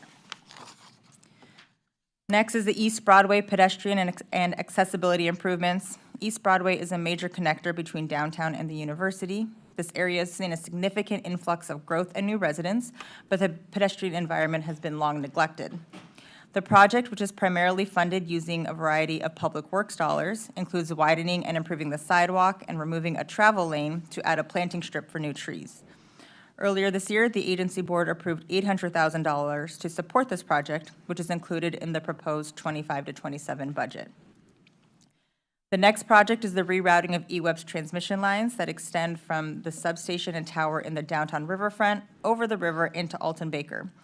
To support eWeb's long-term utility goals and the experience of park users, the city and eWeb are moving forward with a plan to reroute the lines within Alton Baker so that they cross the river to a pole at the Willamette substation. This would move the lines away from the Canoe Canal, creating a safer maintenance environment and benefit wildlife, and would open up the space under the transmission tower in the riverfront park. Earlier this year, the agency board allocated $900,000 to support the portion of the project within the riverfront district, and this will be included in a future budget. Finally, the steam plant. The agency board selected a local team to lead redevelopment of the building. Their proposed project includes a ground floor accessible to the community and a hotel on the upper floors that provides the fiscal foundation. Last year, the agency board updated its allocation of funding, which is currently estimated to be about $7.8 million. The actual amount will depend on the SDCs and permits. We expect to enter into a development agreement with the team later this year. Part of these funds have been budgeted, and the rest will be included in a future budget when there is more certainty around project timing. I'll now hand it off to Maurizio, who will walk through the 25 to 27 proposed URA budget and property tax impacts. All right, thanks, Amanda. So let's review the proposed budget for each district, starting here with the downtown district. So the pie chart on the left shows the downtown district proposed budget for the 2025-2027 biennium. These amounts include all three funds in the downtown district and represent 2 years of budget. Operating expenses include project delivery costs and the housing fee assistance program, which Amanda discussed earlier. Project delivery expenses include city staff time and material and service costs for program administration, project management, financial services, loan program administration, and legal services, among others. Project delivery also includes consulting services as needed. The proposed capital budget represents new capital expenditures for physical improvements to address safety and comfort, which is one of the focus areas reviewed by Amanda. As a reminder, any unspent existing capital budget authority from prior years will roll forward and be included in the adopted budget. So the largest portion of the budget is non-departmental, which represents requirements other than operating and capital expenses. The non-departmental category is broken out into the smaller pie chart on the right. Interfund transfers are used to move dollars from one fund to another. Expenses related to interfund transfers are essentially counted twice in the budget, once as a transfer expense, and then again when the transferred dollars are expended in the receiving fund. Downtown Loans is a revolving loan program funded through program revenue, which is derived from non-property tax sources. Downtown Loans is a flexible financing program available to businesses and property owners located within the district. The amount shown here represents the size of the loan pool available for loans. Fund balance represents the remaining fund balance that is not yet appropriated for funding. These funds will be allocated towards agency board-approved projects during future budget actions. So now let's review the proposed biennial budget for the Riverfront District. These charts look very similar to what we saw on the previous slide, but the numbers are different, and there are a couple other differences that I'll highlight. In the pie chart on the left, the proposed capital budget also includes physical improvements to address safety and comfort, similar to the downtown district. In the Riverfront District, it also includes funding for the East Broadway pedestrian and accessibility improvements that Amanda talked about. In the breakout of non-departmental requirements on the right, there is a new slice labeled debt service. In 2020, City Council approved a City of Eugene $12 million bond issuance to provide funding for downtown riverfront infrastructure. Through an intergovernmental agreement, the city pays the debt service and the Riverfront District reimburses the city. So now that we've reviewed the urban renewal budget, let's take a closer look at the revenues that support those expenditures.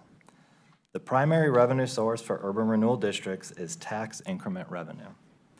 It's important to note that urban renewal districts do not impose new taxes. Rather, they redistribute taxes from overlapping taxing districts to the urban renewal district. This process is known as the division of tax and the resulting reallocation of taxes for the current year is shown in this chart. I'll highlight just a few of these numbers. The bottom row shows the tax increment revenue that each urban renewal district is estimated to receive in the current fiscal year. The total amount across both districts is $5.8 million per year. This amount is reallocated to the urban renewal districts from the overlapping taxing districts. About half of the urban renewal revenue, or about $2.9 million per year, is reallocated from the city's general fund. This is how much revenue the general fund would receive if urban renewal did not exist. And the last item I'd like to highlight here is the impact on school district 4J.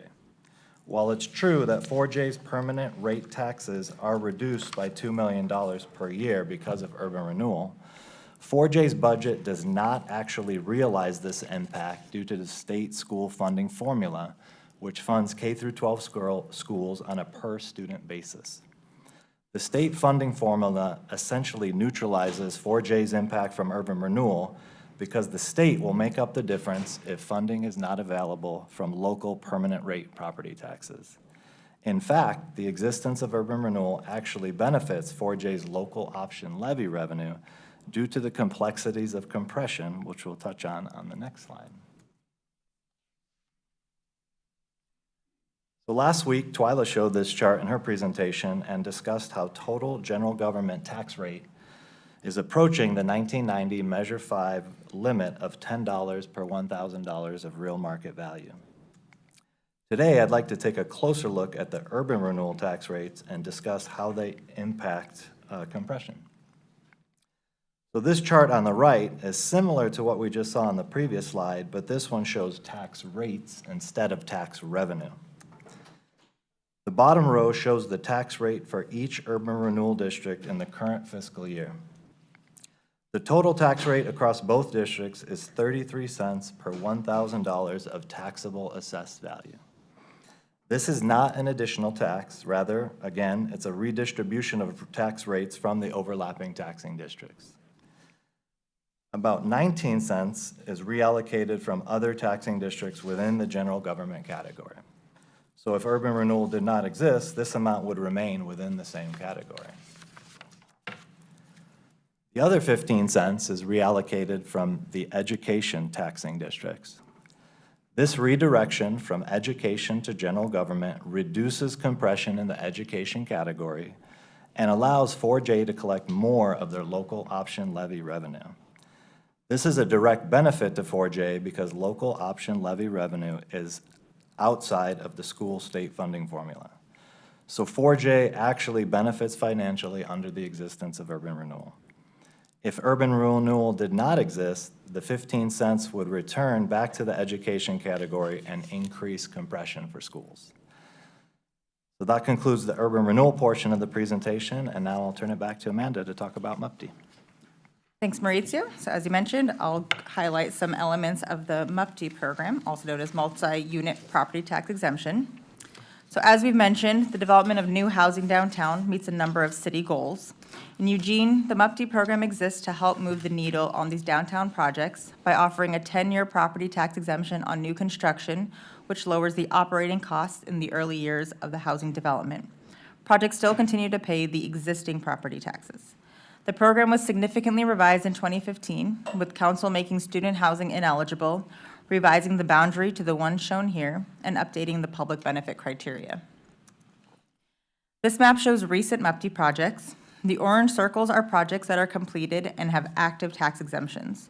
The green circles show projects that have been approved but have either not been built yet or the exemption will start next fiscal year. Even with the availability of MUPTE, downtown housing remains challenging. As you can see, the majority of projects to receive approved MUPTEs in recent years have been in the greater downtown area. There's only been 2 approved in the downtown core, and the only one still moving forward is 1059 Willamette, which has needed significantly more public investment to be feasible.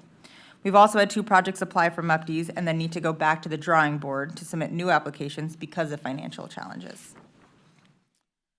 We've provided you with a handout that shows the property taxes generated by MUPTE projects that are now in the tax rolls. I've pulled 4 example projects here to demonstrate what type of impact these projects have. You'll see in the columns to the right what their total tax bill is this current year and what their tax bill would have been if the project wasn't built and the prior use had continued. There are quite a few assumptions built into that estimate, but it provides a comparison to demonstrate the program's impacts. Looking at all the expired exemptions, MUPTE projects will generate over $2 million of tax revenue this year, compared to $200,000 if the projects hadn't been built and the prior uses had continued. Finally, I'll leave you with a table showing MUPTE projects with active exemptions. This is Table 1 in your handout. Right now, there are 5 projects with active MUPTEs. We often get questions about student housing and MUPTE. Student housing was eligible for MUPTE for decades, but the last student-oriented housing projects to receive a MUPTE were 13th and Olive, which will come on the tax rolls next fiscal year, and the 515, which is coming the year after. Following the approvals of those projects, council removed student housing as an eligible project type. The recent towers that have come up have not received MUPTEs and will pay taxes on their full assessed value. The other remaining projects include Ferry Street Manor and Gordon Lofts, which are midway through their exemptions, and Heartwood, whose exemption starts next fiscal year. And with that, I'll hand it back to Ty, who can help facilitate questions. Thank you. For timing of the break, can I just see a quick show of hands of who has questions directly on the presentation? I think that's a small enough number. I'm going to do questions now and then go to the break. So if my vice chair can help me manage a queue on order for that, because I was doing a head count and not really paying attention to the order the hands went up. So what did you? I got you.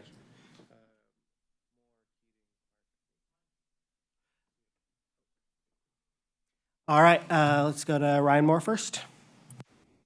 Thank you, and thanks. I do enjoy this presentation, and I've seen it a couple times now.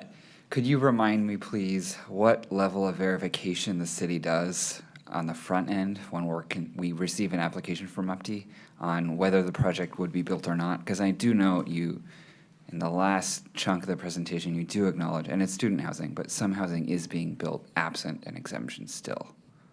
Yeah, so the student, as I mentioned, the student housing towers, they're not eligible for MUPTE and they are outside the MUPTE boundary. So MUPTE applications, they have to provide a full financial package. In the standard MUPTE program, those are reviewed by staff, by a financial consultant, a third-party financial consultant, and a review panel. And those include pro formas that show what their financials look with and without the MUPTE, elements like that. We have other staff here that can kind of answer more specifics about what's in the financial packets, but those are what's provided with the application. Could I do a follow-up, Mr. Chair, please? Has any project ever been denied a MUPTE at that stage, or is it a matter of revised versus denied? No MUPTE projects have been denied. I mean, we work with a lot of these developers on their projects to make sure we're getting all the information we need. And so they have to demonstrate the public benefits. If we have in the past spoken with developers who have brought us projects that we've had to tell them to go back to the drawing board and come back to us. Thank you, Councilor Keating. Thank you, Chair, and thank you, Amanda. Thank you, Mauricio. This is one of the most illuminating documents, and slides 18 and 19 are some of the most eye-opening slides I've seen around the multiple unit property tax exemption. My predecessor was a no way, no MUPTI, never ever, and I've taken a little different approach, and I'm glad to have done so when I see how clearly how many units have been built and what the projected total tax bill would be had that abatement not been advanced. That's significant. That's significant, it's impactful, and I thank you.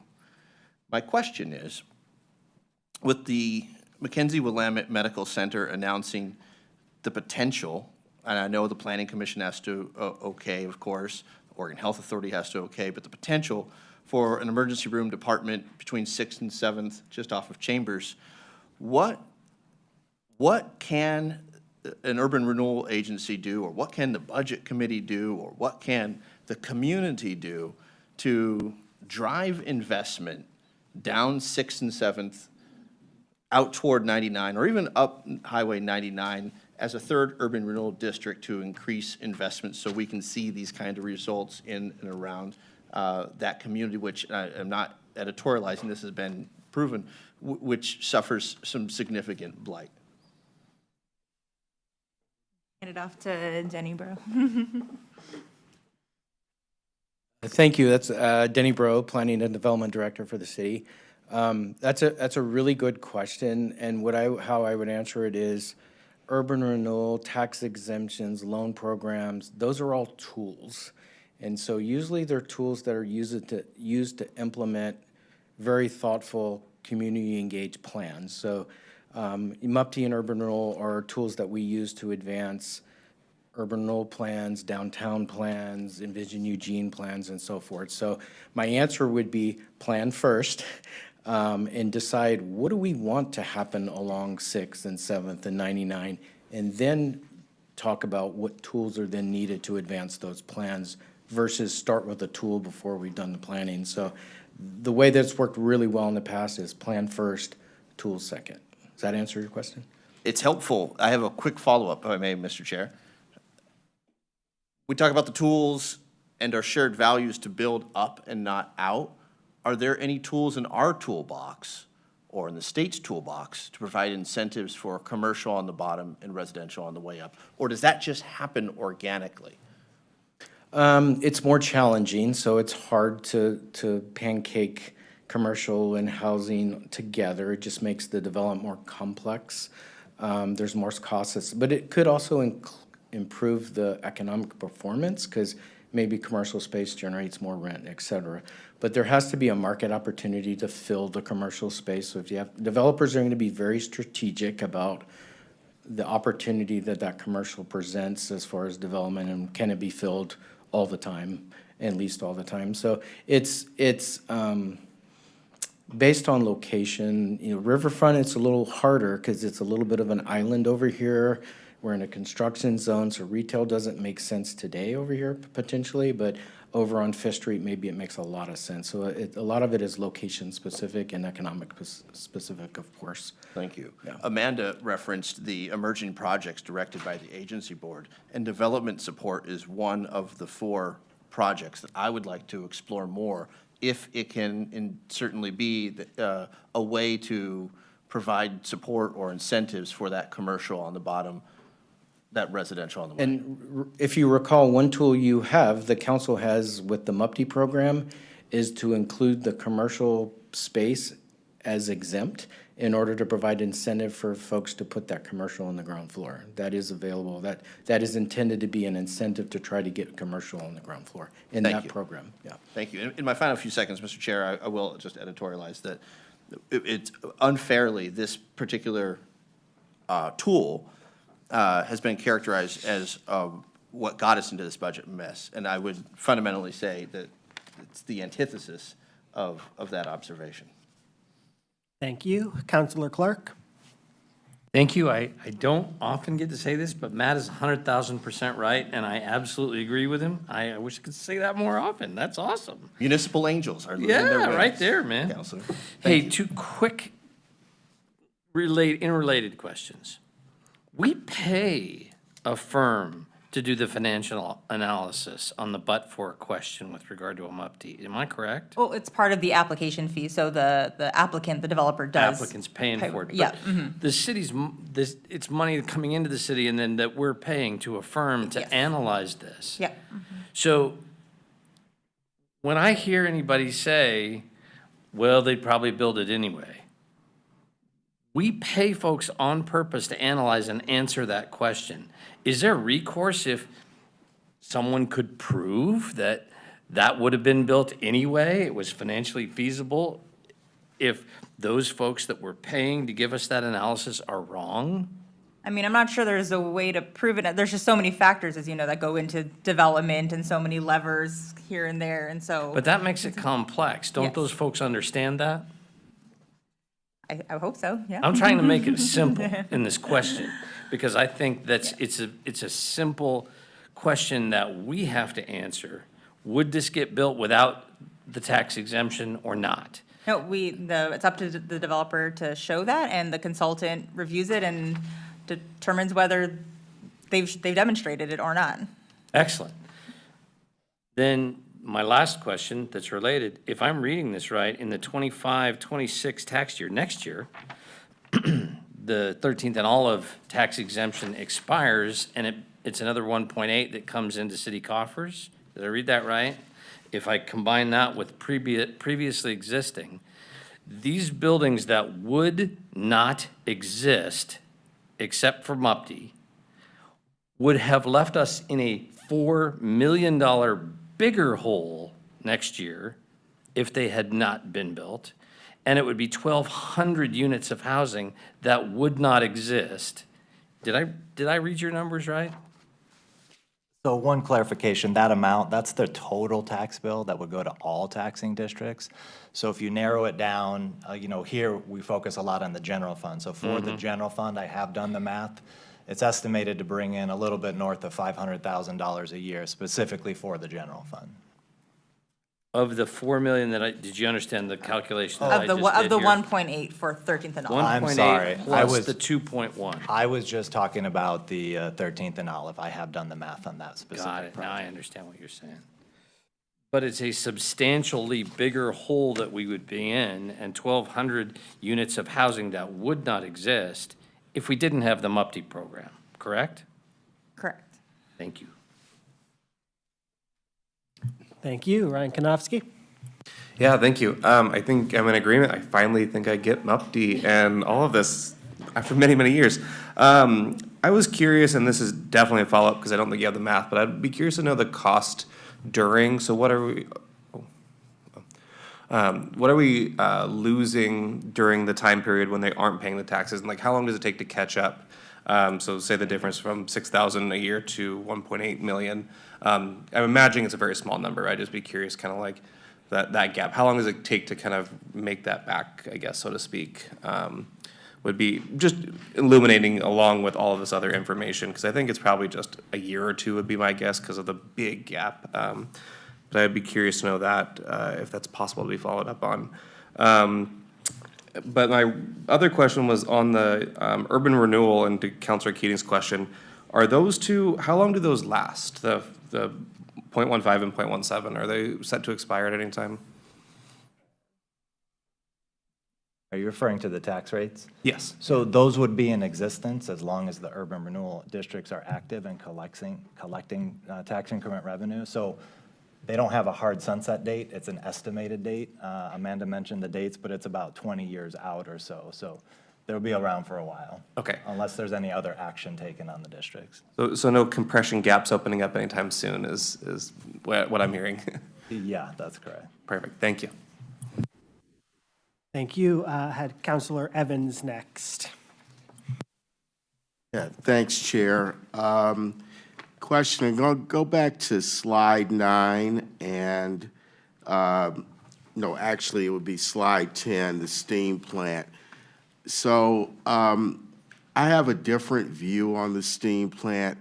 I don't see this as being a classic building that needs to be rehabilitated with public dollars.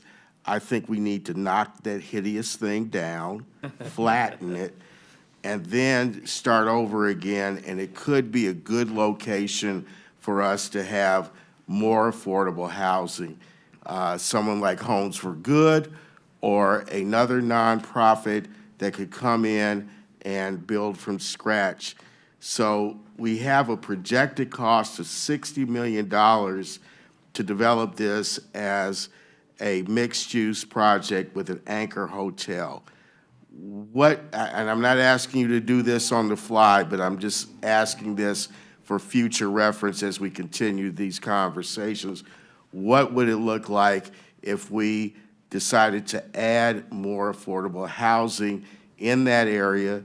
We already have some affordable housing designated within the Williams and Atkins framework, and that's moved a couple of times from one side of the downtown, the riverfront project to the other side and back and forth, but it's still there. What would it look like if we did something in that vein, and what would that investment be? And I'm not asking for that to do that tonight, but just, you know, as an aside, this is a hideous structure. It's old and it needs to be demolished.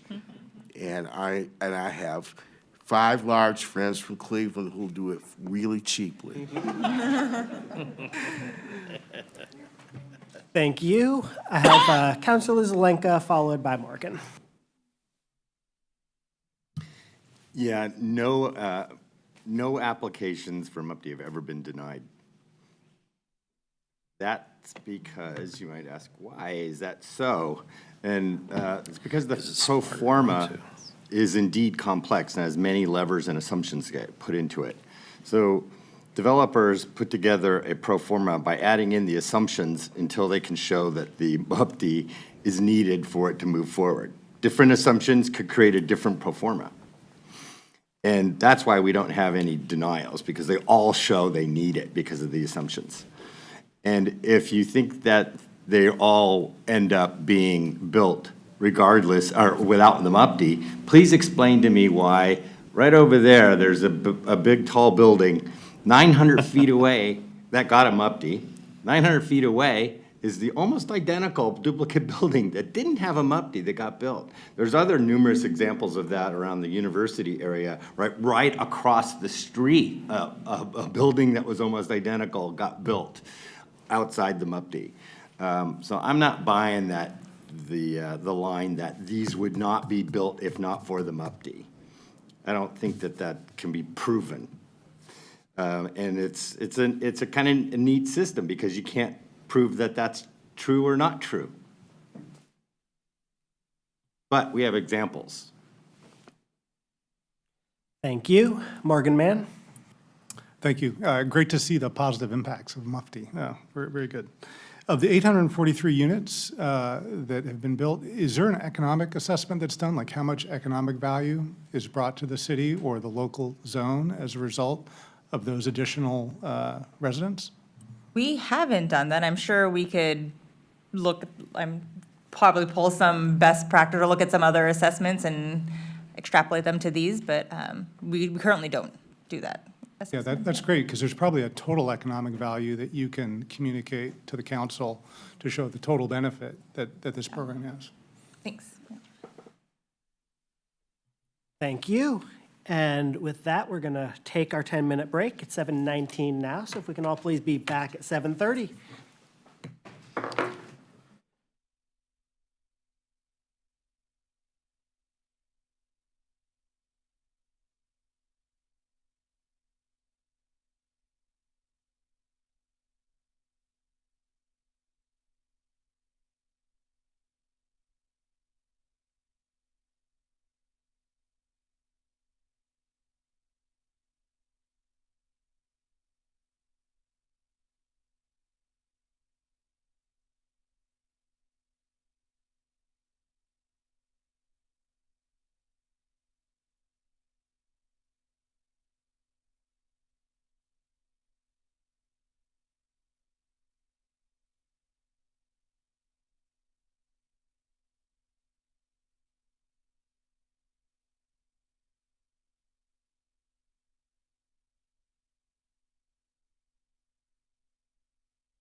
It is 7:36 PM.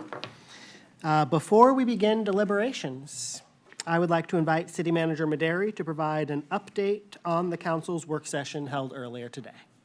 Thank you, Chair. I appreciate a chance to speak to the group and speak to the audience as well. Today was a good day. Before I jump into what council did today, I do want to just share some gratitude to this group, this budget committee. Not all of you, but many of you were on the last budget committee that walked through the 23 through 25 budget, which actually did highlight the concerns we had and essentially gave a recommendation to start looking at revenue instead of making deeper cuts. And here we are. We've done a lot of work on that, a lot of work on revenue.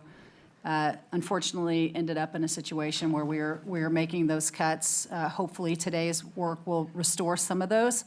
But there was a lot of work. I have a lot of gratitude for that. It hasn't been easy. The decisions haven't been easy. We've all heard a lot all along the way. So I just want to say thank you. And I also want to give a big thank you to city staff who have been hanging in through this, the staff that have been unsure about their positions, are still unsure about their positions, the community that's unsure about their services, and in particular, the staff that have been working over the last couple of weeks to turn information around really quickly and try to understand billing and utilities and the stormwater fee. So there's just been a lot going on, a lot of people moving really fast amidst a lot of, like, we're still trying to do the budget. So just want to say thank you. I do frequently say to the team that, one of the things that happens when teams get into conflict is you tend to move towards blame, attack, victim, martyr, and stay in that kind of victim's triangle space. That's what tends to happen, and we really try to be open, resourceful, and persistent, which is a little opposite of a triangle. And I think the work that I'm going to go through is a representation of that, and I think this group will continue to do that. So I think this is actually not my share. This is somebody else sharing, isn't it? Or is this me? Oh, it's me. Okay, cool. I showed a chart earlier today in the city council meeting. It was larger. It had more columns. This is a different version of it. But I do want to walk through and explain it a little bit, especially for those that weren't listening to the meeting earlier. So when we start talking about the things that were cuts in the budget and some of the questions that I've been getting, there's been a little bit of confusion between the things that were proposed investments that we decided to reduce to help cover the gap and things that are actually full reductions. So I want to walk through what's in the investments and what potentially could be funded and is funded going forward. And then the rest of them I'll go through a little quicker. So in this set, this is not all of the investments. These are the ones that really changed. But the first are the neighborhood service officers. We have 4 regularly ongoing funded neighborhood service officers, and in the last biennium, we had allocated 4 additional through limited duration funding. And what we had hoped to do as part of this budget is turn those into ongoing positions. So that investment was initially going to be for all 4. We weren't able to do that, so the proposed budget had 3, and the amended budget, we ended up dropping down to 2. So the amended budget, as it is, without any additional funding, it's already included, has 2 additional positions, which brings us to a total of 6. So these are numbers that are going up, not down. In this case, state mandated planning capacity, we had initially hoped to be able to have an ongoing investment every year, but as we were trying to trim around and not cut into community services, we determined we could do this in the biennium with one-time dollars, and then it returns back in the out years and ongoing. So that's already in there. Doesn't require, even though it's in that 4.7, it doesn't require additional, it doesn't bite into that funding. The biennial only human services contribution is a little bit of a funding swap. It looks like the number went down, but the contribution is fully funded through the biennium. We're supplementing it with opioid funds. Looks like I had a typo there, so we're working fast. The police vacancy funding restoration. The 23 through 25 budget had, instead of cutting into services and police, we assumed a vacancy rate and vacancy savings that we have gotten very close to hitting up against. And so we were hoping to restore that fully, but instead we're restoring it by half. So this is additional funding to allow them to hire those positions as they come forward.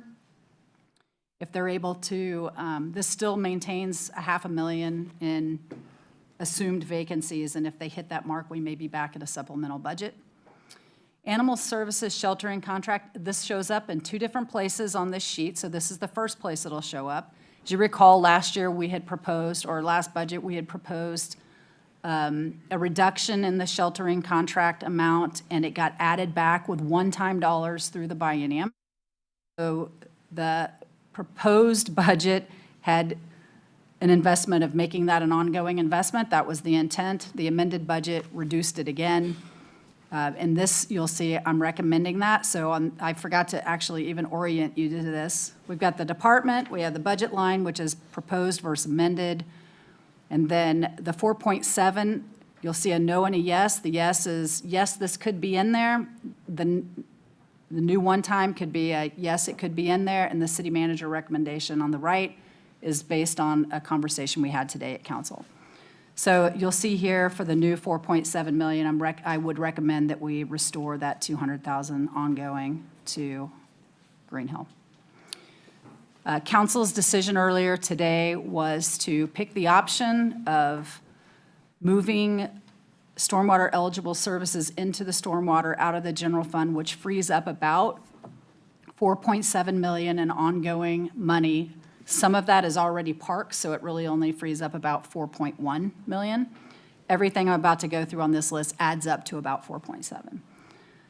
So these are the reductions that, that could be restored and that I would recommend be restored. So the animal welfare, which is our employees and the remainder of the Green Hill contract. The alternative response planning chief, this is a position we invested in the last biennium. We think it's really important to have somebody that's actively working on innovating our response system. We ended up reducing that with the amended budget. If we have the ongoing funds, I'd recommend we return that. Farther down in the list, I'll get to the alternative response transition costs. So that's coming. Stay tuned. Library services, this would restore the library, fully restore what we removed in the amended budget. I'd recommend that. I'd recommend Amazon pool closure restoration, Sheldon Community Center. And then the developed parks maintenance, parks engagement, and seasonal and contracted staffing, those are already eligible, so we're moving those in there. It wouldn't make a lot of sense to move a lot of things and leave out the things that are eligible, so those go in. The next set of lines is not fully restored, but partially restored. So the Office of Community, of OECE, so Equity and Community Engagement, this would restore the neighborhoods and multicultural liaison, so it reduces 1 FTE, but it restores the rest. The volunteers in policing restores one of the position, but still removes 1 position. Community engagement, same, restores 1 position, still removes 1 position. All of those are being recommended for ongoing funding. As we go down in the list, on the right, you'll see one-time funds. So we will have, with the stormwater option, we free up a little bit of one-time dollars because we won't have to bridge as long. It won't take 8 to 10 months. It'll take 9 to 10 weeks. So we save a lot of money there. And that's good because we have a lot of financial uncertainty. You have a conversation coming forward about long-term financial stability that could result in the need to set up a billing system, which will cost, as we know, some dollars. And we have a potential opportunity and an opportunity to placehold with the state a payment into the PERS system that brings down our costs overall later. So that's something we want to be able to plan for. So we're going to try to keep these one-time dollars down. But the homeless services program transition, one-time dollars of $618, I would recommend that fully restores it through the biennium as we have these conversations. The downtown cleanup and beautification, that includes the rapid response team that is, it doesn't? Okay, I thought it did. All right, sorry. It would be funding. Okay, it's funding for them ongoing.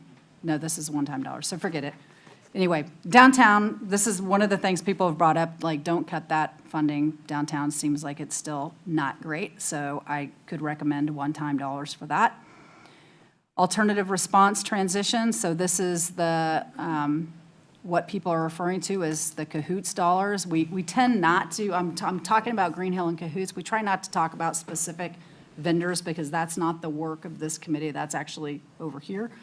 But what this would do is place $500,000 in the fire and EMS budget as a placeholder to be ready to respond to service impacts that we see on the street.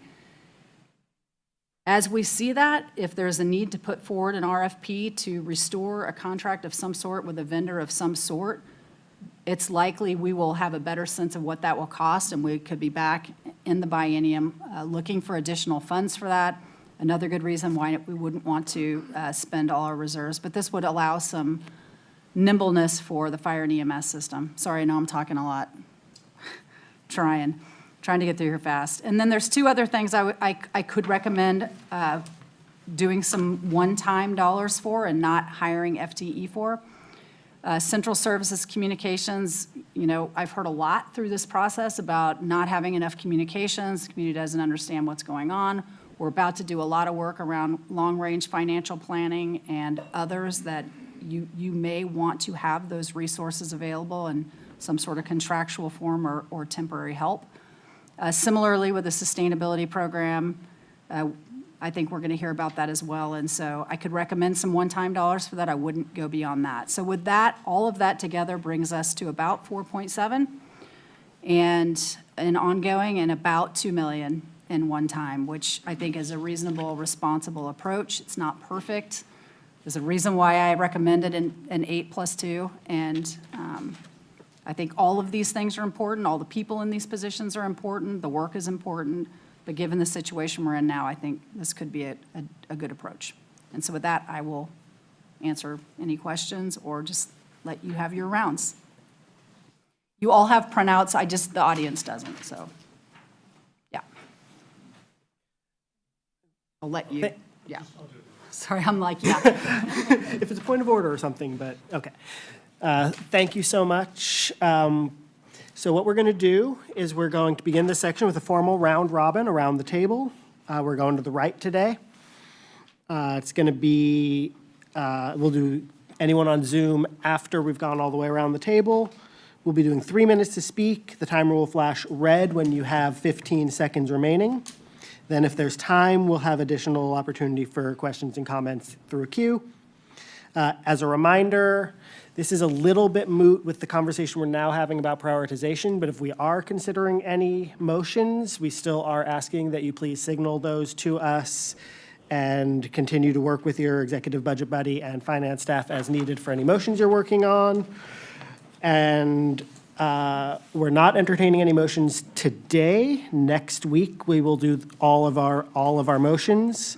That can, and this is why the prioritization conversation right now is important, we can include recommendations on this money in our final recommendation because we can have a motion around this. So that's why the real goal tonight is to figure out our prioritization as a group on these items.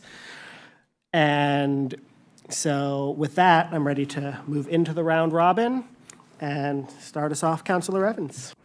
I'm going to pass on round one. I may come back for a second round, but I'll pass on round one.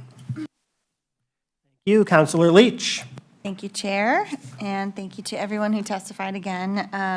There was somebody who mentioned a sliding scale or an increase in fees for the pool. Can you remind us about what that might look like to gain revenue back for that particular program? Yeah, thank you for bringing that up. So almost every year we look at our fees and we adjust those through an administrative process. Two things that are happening right now, just a quick reminder, Library, Recreation, and Cultural Services is going through a pretty deep externally focused, it's not an audit, but it's a service review of all their programs. So we're working with an outside contractor to do that. That will help inform what those could potentially be. But we look at that every year, and our recreation director looks at that every year and adjusts it. So yes, that's possible.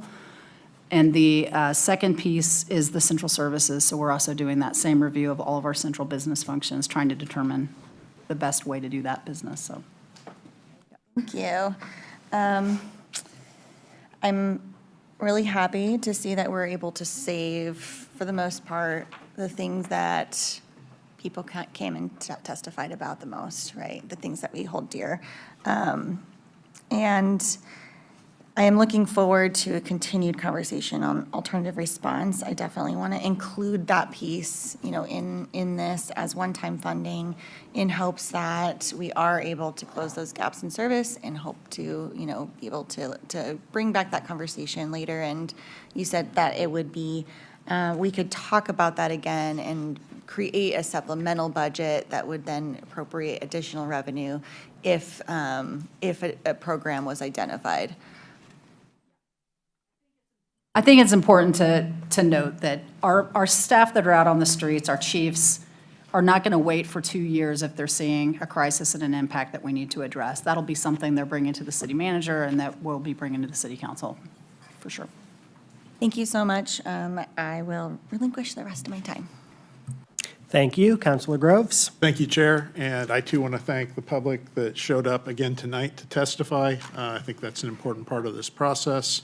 I agree with Councilor Leach. I'm very interested in finding a way to restore some of the alternative services, whatever the next iteration is going to be called, but picking up a lot of those same functions.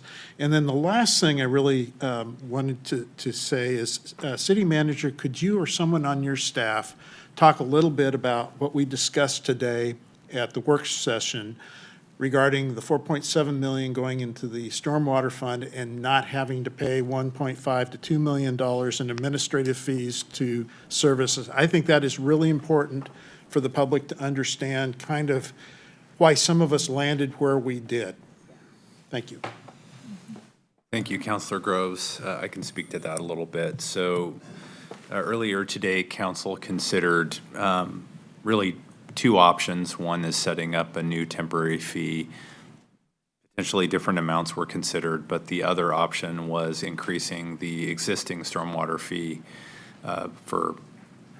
decided on 6 years, about 18% to generate 4.7 million. The new fee, we were looking at 8 million in net revenue and an option for 6 million net revenue. Either one of those, because it's a new fee, would have setup costs. And basically, we've been able to figure out through conversations with partners, and one of them being eWeb, that really probably a temporary fee is not an easy thing to put on their bill. So we'd be looking at using private contracting to be able to bill that fee. It's a fairly expensive thing to do, an order of about 1.5 million a year, regardless of the amount you collect. And then we were assuming a higher rate of unpaid bills because it's not part of a utility bill.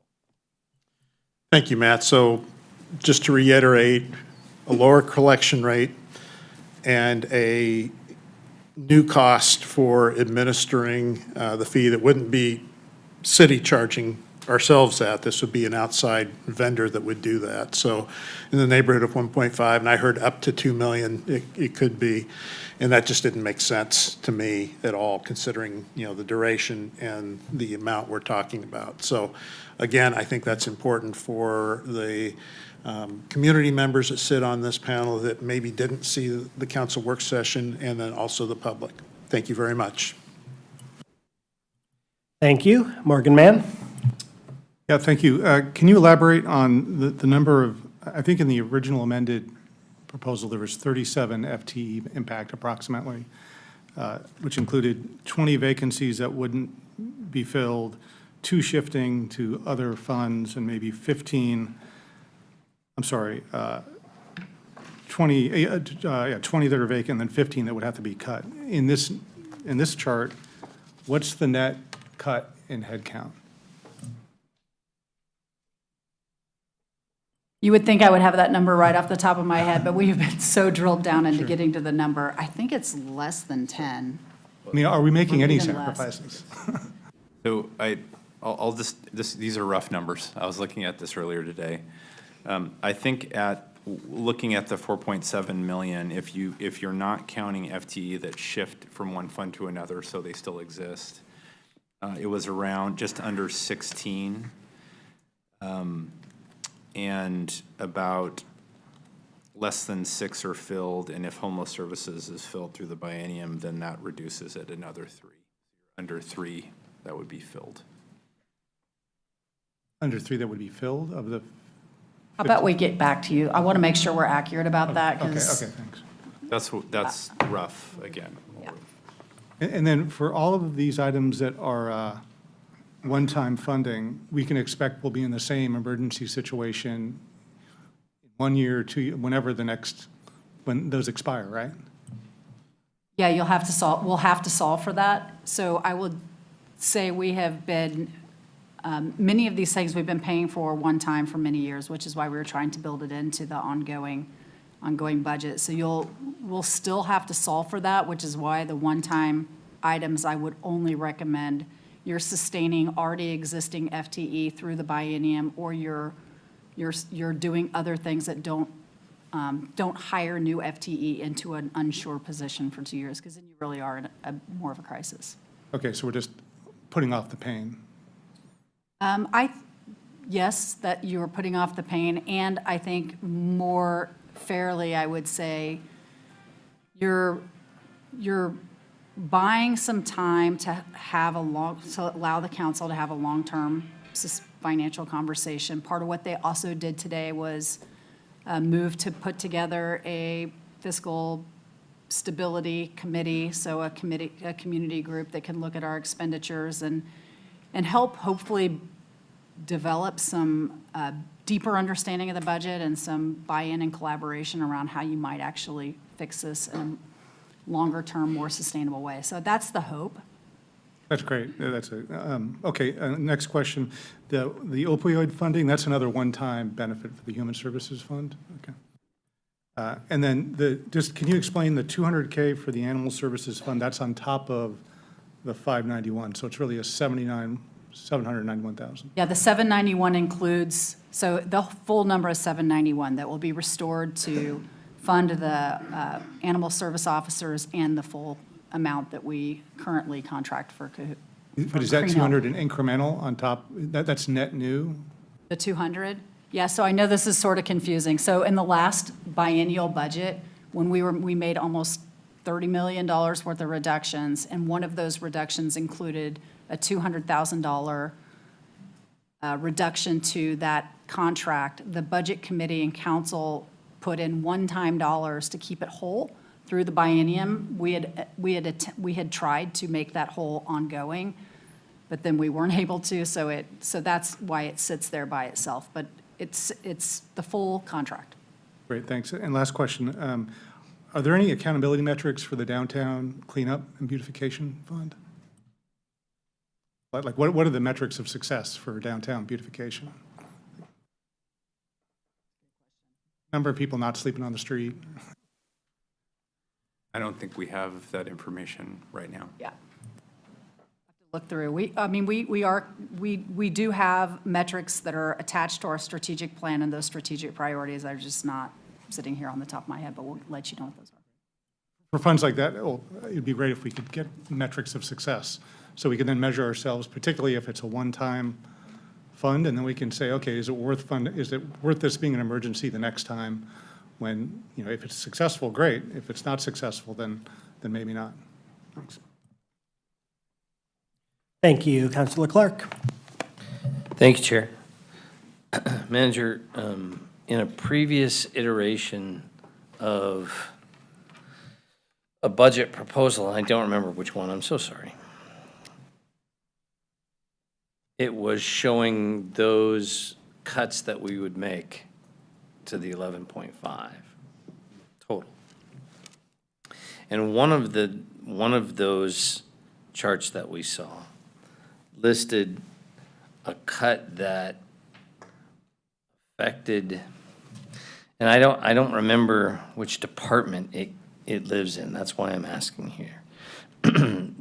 It was planning staff sufficient. It was in neighborhood services, but it was planning staff sufficient to do refinement plans, I believe. And what it said what we saw at the time was we were cutting that. So we were cutting out the extra planning staff necessary to do refinement plans. Can you tell me where that is back in here or not? Yeah, there's no planning staff cut in this budget. Okay. Yeah. Let me we ask didn't the very propose that. direct question as a favor to Lynn Woodridge.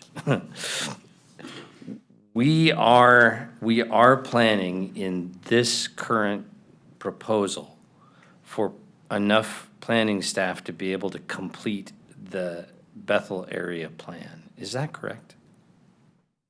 I'm going to let Mia come up and speak to that. But because you used the word refinement plan, there's never been a plan to do a Bethel refinement plan. We've been working on Perhaps I it. misspoke and used It's the okay. wrong words. Sorry. Yeah, I would anticipate that if Lynn's bringing it up, she's speaking of the planning work that Office of Equity and Community and Engagement has been doing with that neighborhood. We're also working through the same process with University. And you might recall that when we moved to this method, it was because the state changed requirements around refinement planning. And so we had some one-time dollars that council had allocated a number of years ago that we had been holding on to and carrying over and over. So we've been using those dollars to get to the point where we are now. We'll be coming to council in the fall with an update on all of that. Those were one-time dollars to get us to this point, and so we'll have some decisions to make about what is next and what we want that to I'm sorry, I look didn't like. hear that last part. We use those one-time dollars to get us to the point where we'll be at in the fall, and then we'll move to more of implementation, and so we'll be having a conversation with council about how we might pay for that going forward. So we don't have money planned in here to complete the work that we have promised Bethel for a very long time. Am I correct? Well, we may, because we're looking at the planning work differently now. And so what we had committed to in this new process was to work across departments, to bring resources from all departments to the table and make best use of those so that we could carry out the things that the neighborhood has identified as important. And so until that work is wrapped up and we see what that list and implementation list looks like, we really can't say. So we have restored the neighborhood staff in this proposal. So the staff and the materials, those things. So we're not reducing, we haven't cut anything that would not allow what Okay. we are already doing to go forward. So Okay. I think what I'm understanding from this is if we need additional resources to continue another phase of that, we'll be coming forward with that. But I I- don't know what that is. From my point of view, we've made a promise, and that's just the way I feel. Because I remember in plenty of conversations around River Road, Santa Clara area planning, that we told Bethel, hey, hold on, we'll get there. We just don't have enough staff. We're gonna do this first, and then we're gonna do that. And so it felt a lot to me like we made a promise. And I'm just wanting to make sure we're not gonna say later, we don't have the staff to do that. Oh, yeah. I understand what you're saying. So let us touch base. I want to make sure that I don't say something to you and have you Sure. a year from now say, she told me. You told me. Yeah, so I want to just confirm what we do and don't know, and then I can talk to you between now and next week. And make it clear to all transitionary, yeah, yeah. Thank you very much. That's, all the rest of my notes were about potential motions, so I think that's it for now, thanks. Thank you. Ryan Moore. I don't know how you did this so fast. That's great. It's also, I was admiring how responsive it is to the comment we've gotten at last week's meeting and this week's meeting. Well, I did want to go over, so last week I asked public commenters to not only bring their ire, as someone said, but help us find or point us towards places where they would like to see restoration of funds. And I was keeping a tally of things said tonight. I did last week as well. The top two things that rose to the stack were EPD and MUPD. I don't think that's really a surprise to anyone. In terms of motions, I do, and I'll let Wendy speak to this, but I do think we want to still draft something on what we're working on for Green Hill, just to have an option in the mix. And if people don't see a need for that, that's fine, but at least it gives us an option next week. I'm also, and I didn't give staff enough time to get answers, but I am looking at things like the drone program at EPD and some of the vacant positions for a potential motion to make some other restorations that I'll talk about more next week. Yeah. And draft by Friday, obviously. Thank you. Councilor Kaczynski. Thank you so much. Thank you to everyone who came out to comment and to staff. I am deeply impressed with your ability to make large charts very quickly. I did want a little bit of a point of clarity before I got into a couple of more specific questions. Endorsements at the top, and then the reduction, like the restored reductions at the bottom. When I add up the restored reductions or saved, I don't even know how to refer to it, but when I add up this column on the bottom part, that comes up to 7.4 million, give or take, and the on one time comes up to just under 2 million. If I'm recalling correctly, the investments, when we lost the fire fee, those got adjusted in the amended budget. And I'm having trouble tracking like what's going on with those in this budget. Like, is that in addition to what we're seeing at this bottom chart? So we're actually talking about some additional one-time investments beyond that 1.9 million? No, so the 4.7 ongoing does not include anything other than the Green Hill contract in the top. The top, I just said yes, yes, yes. That's not part, that was already built into the budget, and I'm just saying, those things are funded. I was hearing questions when I was talking to council about what we were cutting, and I was like, no, those aren't cuts. Those are actually investments. We just made them smaller investments. So I just wanted to make sure everybody knew what was happening with those. So those are already funded. They don't need additional funding. They're in the budget. The 200 for animal services is different. That one is being proposed for ongoing new funding because we had completely eliminated it in the amended budget. Okay, so I'm going to do an example to make sure I really am understanding this. So in the proposed budget, which included the fire fee funding, we had proposed a one-time investment to hire 3 neighborhood service officers On on an ongoing basis. In the amended budget, we made a proposal to, instead of hiring 3, hire 2 on an ongoing basis. So that reduction of 1 neighborhood service officer from the amended budget to the proposed budget is remaining. Am I understanding that? Correct. Okay, and the same is true for the other items on this list except for the animal services contract? Yeah. And can you remind me what because I'm looking at this, the difference in the state mandated planning capacity between the proposed budget and the amended budget was 1 year. The proposed budget funded it for 2 years. The amended budget funded it for 1 year, and the double amended budget would fund it for 1 year. Okay, thanks. Yes, Counselor, so that's correct. So in the proposed, it was in each year, in the amended and in this version, there's 1 year of funding. So it's it's 250 for the biennium, knowing that as the department does work, we may come back on a supplemental if they need additional resources. And then we have funding in the out years at the 250 level. Okay. Thank you so much. And then you had briefly referenced the Rapid Response Clean Team, and then I think changed the thing. So I would like to have the fuller understanding of what the status there is and what the funding source is. That's a program that I haven't brought up because, there's been a lot of things to talk about, but that is a program that I get a lot of positive, very supportive feedback from the community. And I have one more thing, but I'll. Thank you. Councilor Zelenka. Yeah, thanks.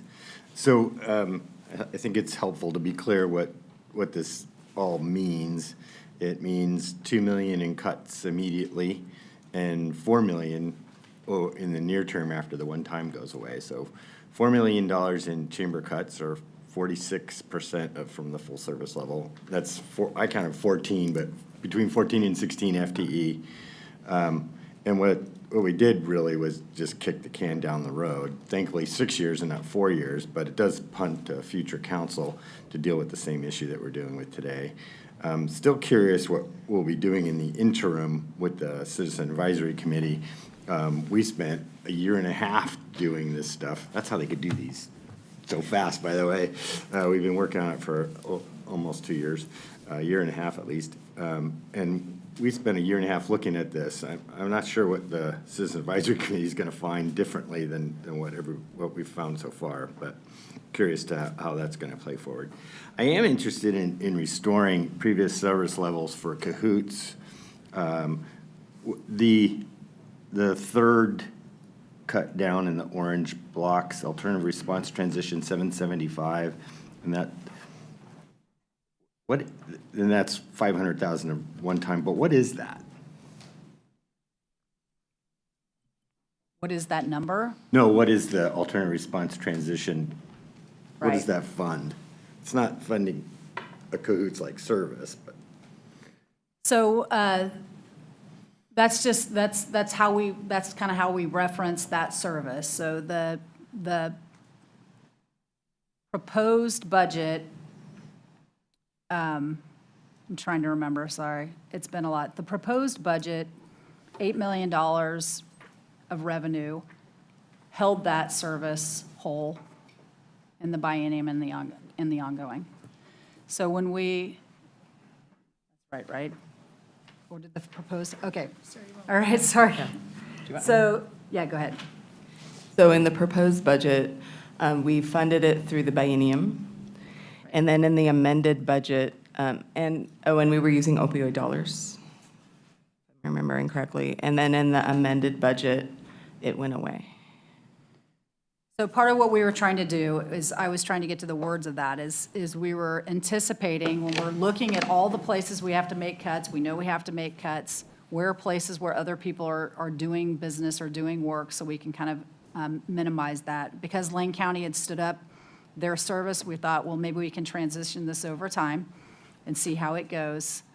As you know, Cahoots, we ended up being notified that they were reducing their service down to, I think it was like the 6-hour shift that was very unreliable, and we mutually agreed to terminate that contract. So when we did that, the amended budget eliminated that. We've said all along that, and part of the beauty of having a biennial budget is that we understand what that need is, and as that service can, and that group and other people can figure out how to work in that space, we can always put out an RFP and bring it back. But at the current state, based on my conversations with them, even as recently as this week, putting a placeholder in of $500,000, I think, is sufficient to be very nimble on the street, and a future RFP will probably need to show additional resource there.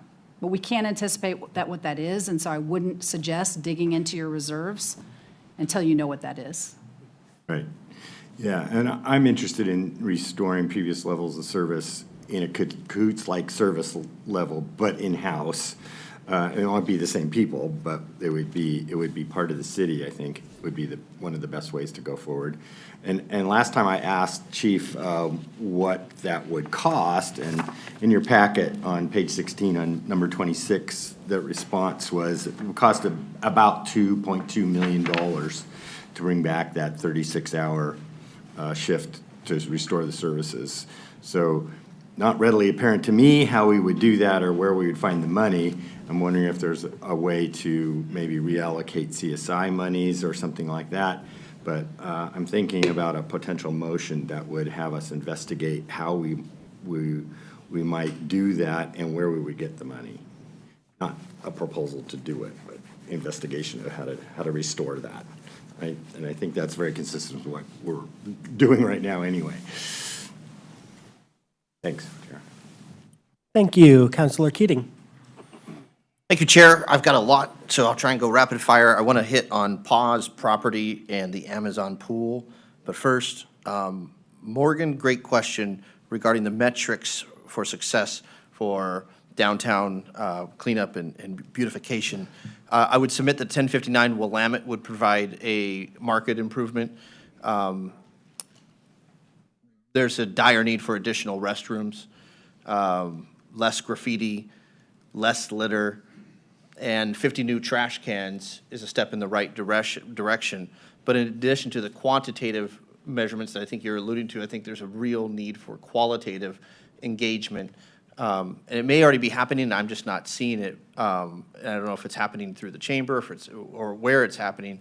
But I'd like to hear or see actual businesses downtown give that qualitative snapshot. I hear from friends who, the small number of businesses that they own and operate downtown, but I'd like to see kind of a broader snapshot of the reality that they're experiencing. Pause, Green Hill, Animal Services. I'm thrilled beyond words that not only the Animal Services contract, but seemingly every single one of the service areas that have been championed time and again through public comment are restored through this 4.7 ongoing plan. So thank you, council colleagues. Thank you, city manager's office, for turning this around in just around 7 hours. It's greatly appreciated. Property. The atrium, for example. And I'm not talking about property that we have in the Laurel Hill Valley, but vacant lots or buildings that can be repurposed. If we're operating out of one building, like the atrium, and there's a lot of beautiful space here, is there a plan to relocate workers under one roof and sell or repurpose those properties for increased housing engagement or increased business opportunities throughout the community? There's not a current plan for that. The atrium building is actually chock full of employees that wouldn't all fit here. So we've made a lot of investment in that building to function as a building permit center and others. So we do look at that. There's other property we've looked at. Are there places we can consolidate and save? So that's an ongoing, regular place that we look, but they wouldn't fit here. Would it be something that a fiscal accountability citizen advisory team, whatever that acronym would be, is that something that they might be charged with exploring? So part of what I'm hoping we can do with you before you go on break is to have a conversation about your hopes for that long-term fiscal stability retreat and to help set some guidelines for what you want that committee to do. What I've heard from the group is, what I've heard from people is that the revenue advisors felt like I didn't allow them to talk about expenditures, and they really want to dive in and look at some of that. So I would assume that council needs to just sort of set the parameters of what you want that group to look at. This might fall into that category. This next question was inspired by one of Wendy Simmons' questions. Thank you, Wendy, for submitting it and inspiring me to ask. Is there an opportunity for engagement in the future with partnering with the YMCA to help kind of take on the responsibility with the Amazon pool? So we're not having this do or die closure conversation, but there might be an opportunity for someone in the community who does this already to even do it better and more affordably than we do. Is that? Thank you. Hi, Josh. You too.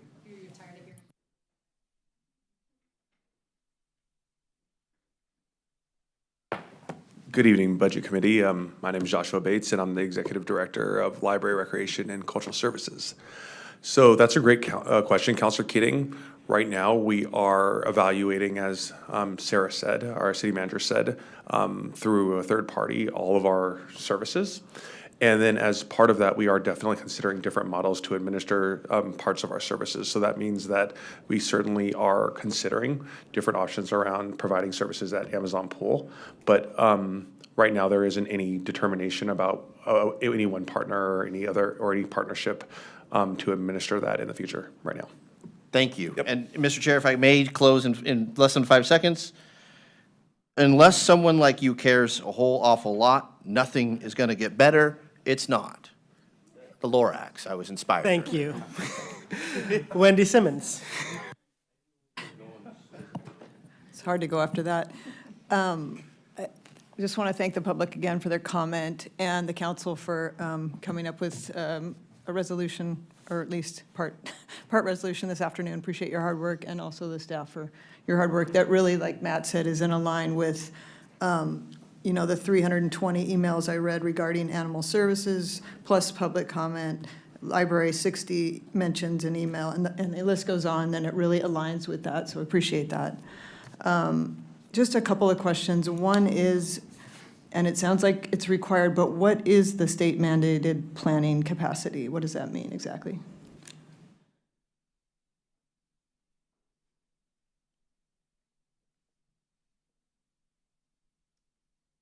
Thank you for that.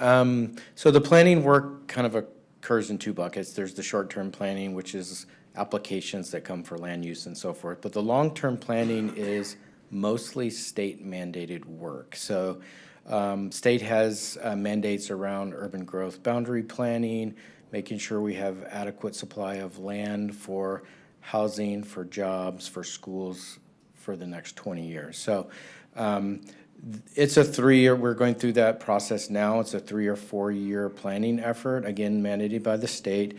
A lot of that work is not just staff work, it's consultant work. We do economic analysis, so we hire entities like Echo Northwest to do land supply analysis and developable, ability of different properties and all those kinds of things.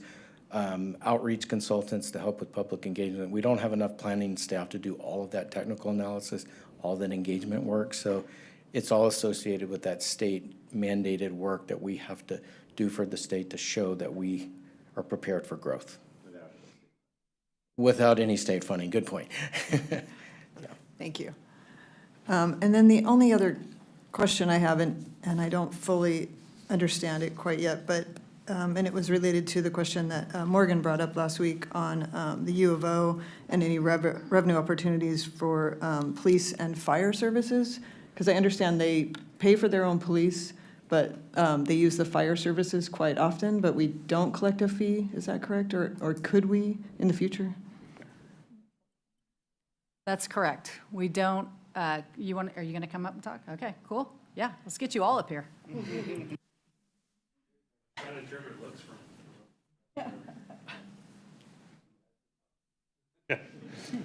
Budget Committee, Mike Caven, Fire Chief. So to answer the question, we don't get service fees for fire services and protection of the state-owned assets at the university. And we can't. What's that? And we can't, there's not a way to. Yeah, I think that's up to the revenue Depends on how you discussion do in it. council. So, Yeah. Okay. yeah, it's a state function, and so there are places around the country that have what they call payment in lieu of tax, but that is something you have to negotiate with the university. But you can't just implement that on them. There's other ways that they pay stormwater fees, so they'll be paying stormwater fees, and there's been other ideas that came up in the revenue book around ticket taxes and other things that can continue to be explored, but require some cooperation.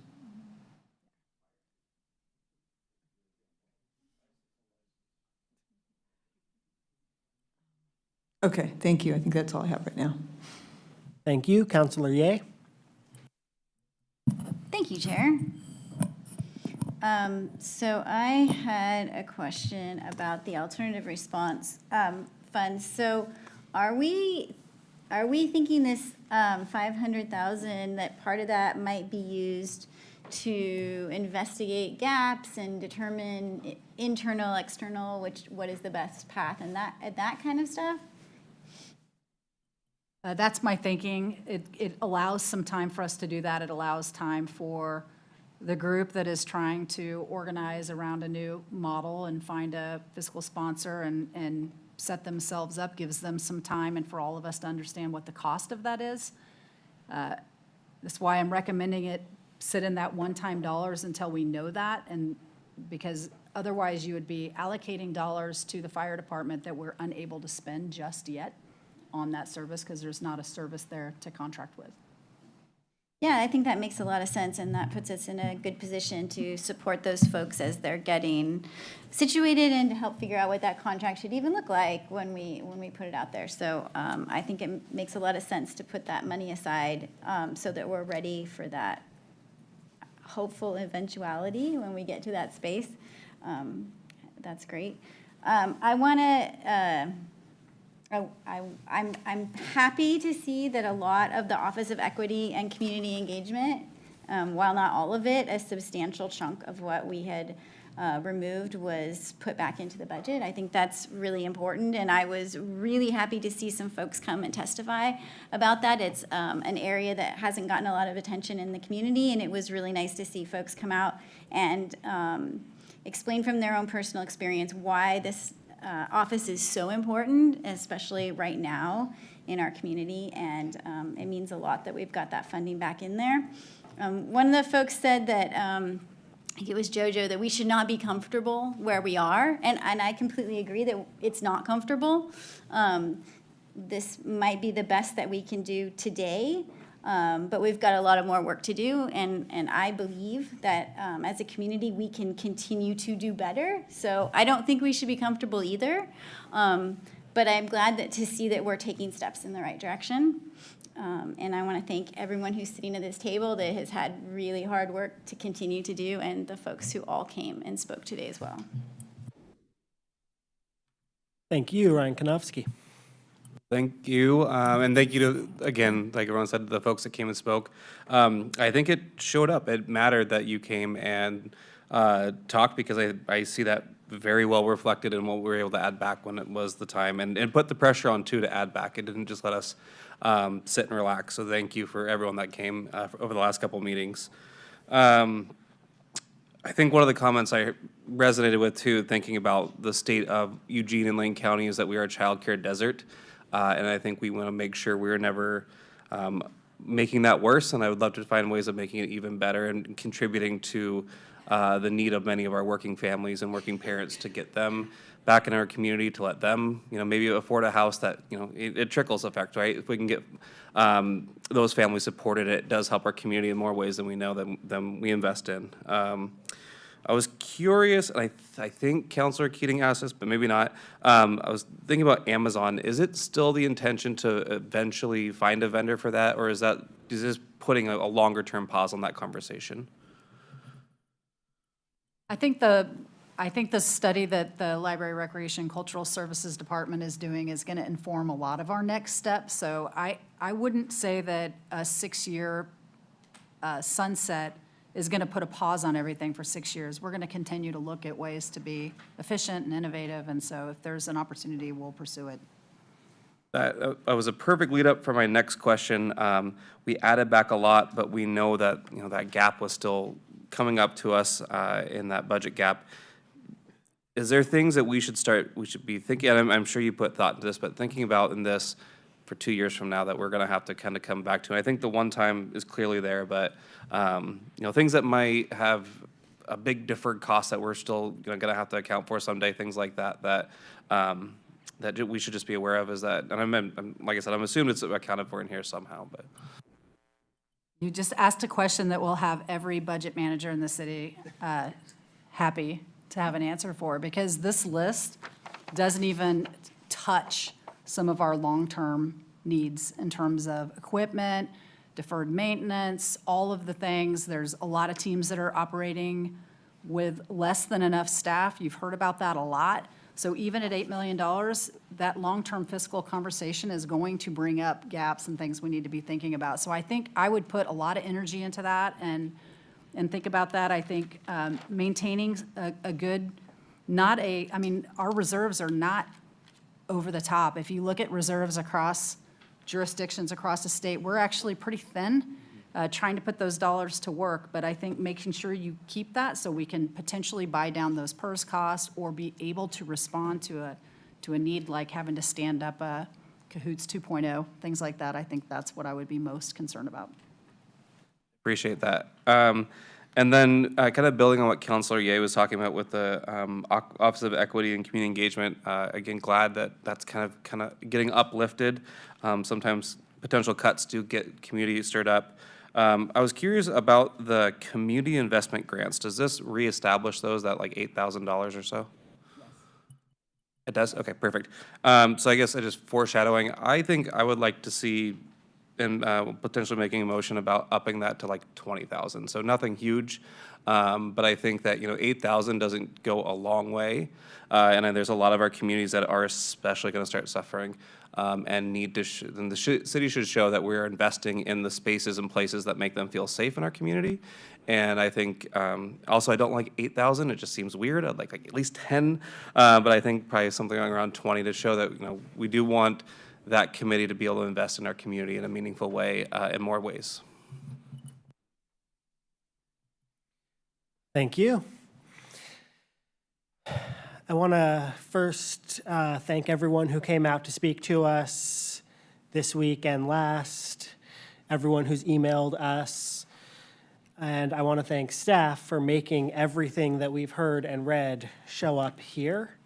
This is, I think, an incredibly strong representation in terms of what we're adding back here of what we heard that the community cares most about. And so I'm very glad to see it presented that way. And I really appreciate everyone who came out to talk about it and tell us what we need to do. We are listening. I do still want to keep in mind that this little piece of progress we made, it's amazing that we're not going to be closing the library, that we're not going to be closing the pool, that we're not going to be closing the Sheldon Community Center, that we're going to be able to restore neighborhood services, et cetera. I'm very, very glad not to be looking at those cuts anymore with this modification. We are still looking at a $6.7 million cut budget with this in place. We'd need another $3.3 million of revenue just to get back to the original proposed budget, which still was $3.5 million in cuts. And those were not the things that are most visible in the community. Those were not the things that bring people to show up for public comment. But even that $3.5 million was going to be painful. There's a lot of impacts behind the scenes, the impacts on staff trying to do this work for us when there's too much on their plates, the challenges. These behind-the-scenes cuts that we're still making matter too. So I just want to make sure we're not looking at these programs that we don't have to cut and saying, it's over, that's a win, we did the work. But I am really glad that we don't have to be cutting these items. So longer conversations, lots of continuing discussion moving forward, but for today, I'm very thankful, Council, that you were able to get us to a place where we don't have to have these cuts on the table anymore. And I'm very thankful to staff for the work you put into finding the cuts that align with what we're hearing from the community. I do personally agree with this as the prioritization, with this amount of money to add back. These are, I think, the right things to add back. And I didn't really hear anyone else at the table say otherwise. So for the moment, I'm assuming that if there was a motion next week to recommend these be the additions that we use the stormwater funding for, I'm currently assuming it would pass unanimously from what I've heard so far. If I'm wrong, I encourage someone to jump into the queue in round 2 and tell me what they would like to see changed. So with that, I'm going to check who we have online. We have 2 committee members online. I don't know if they're available, but Siobhan Cancel.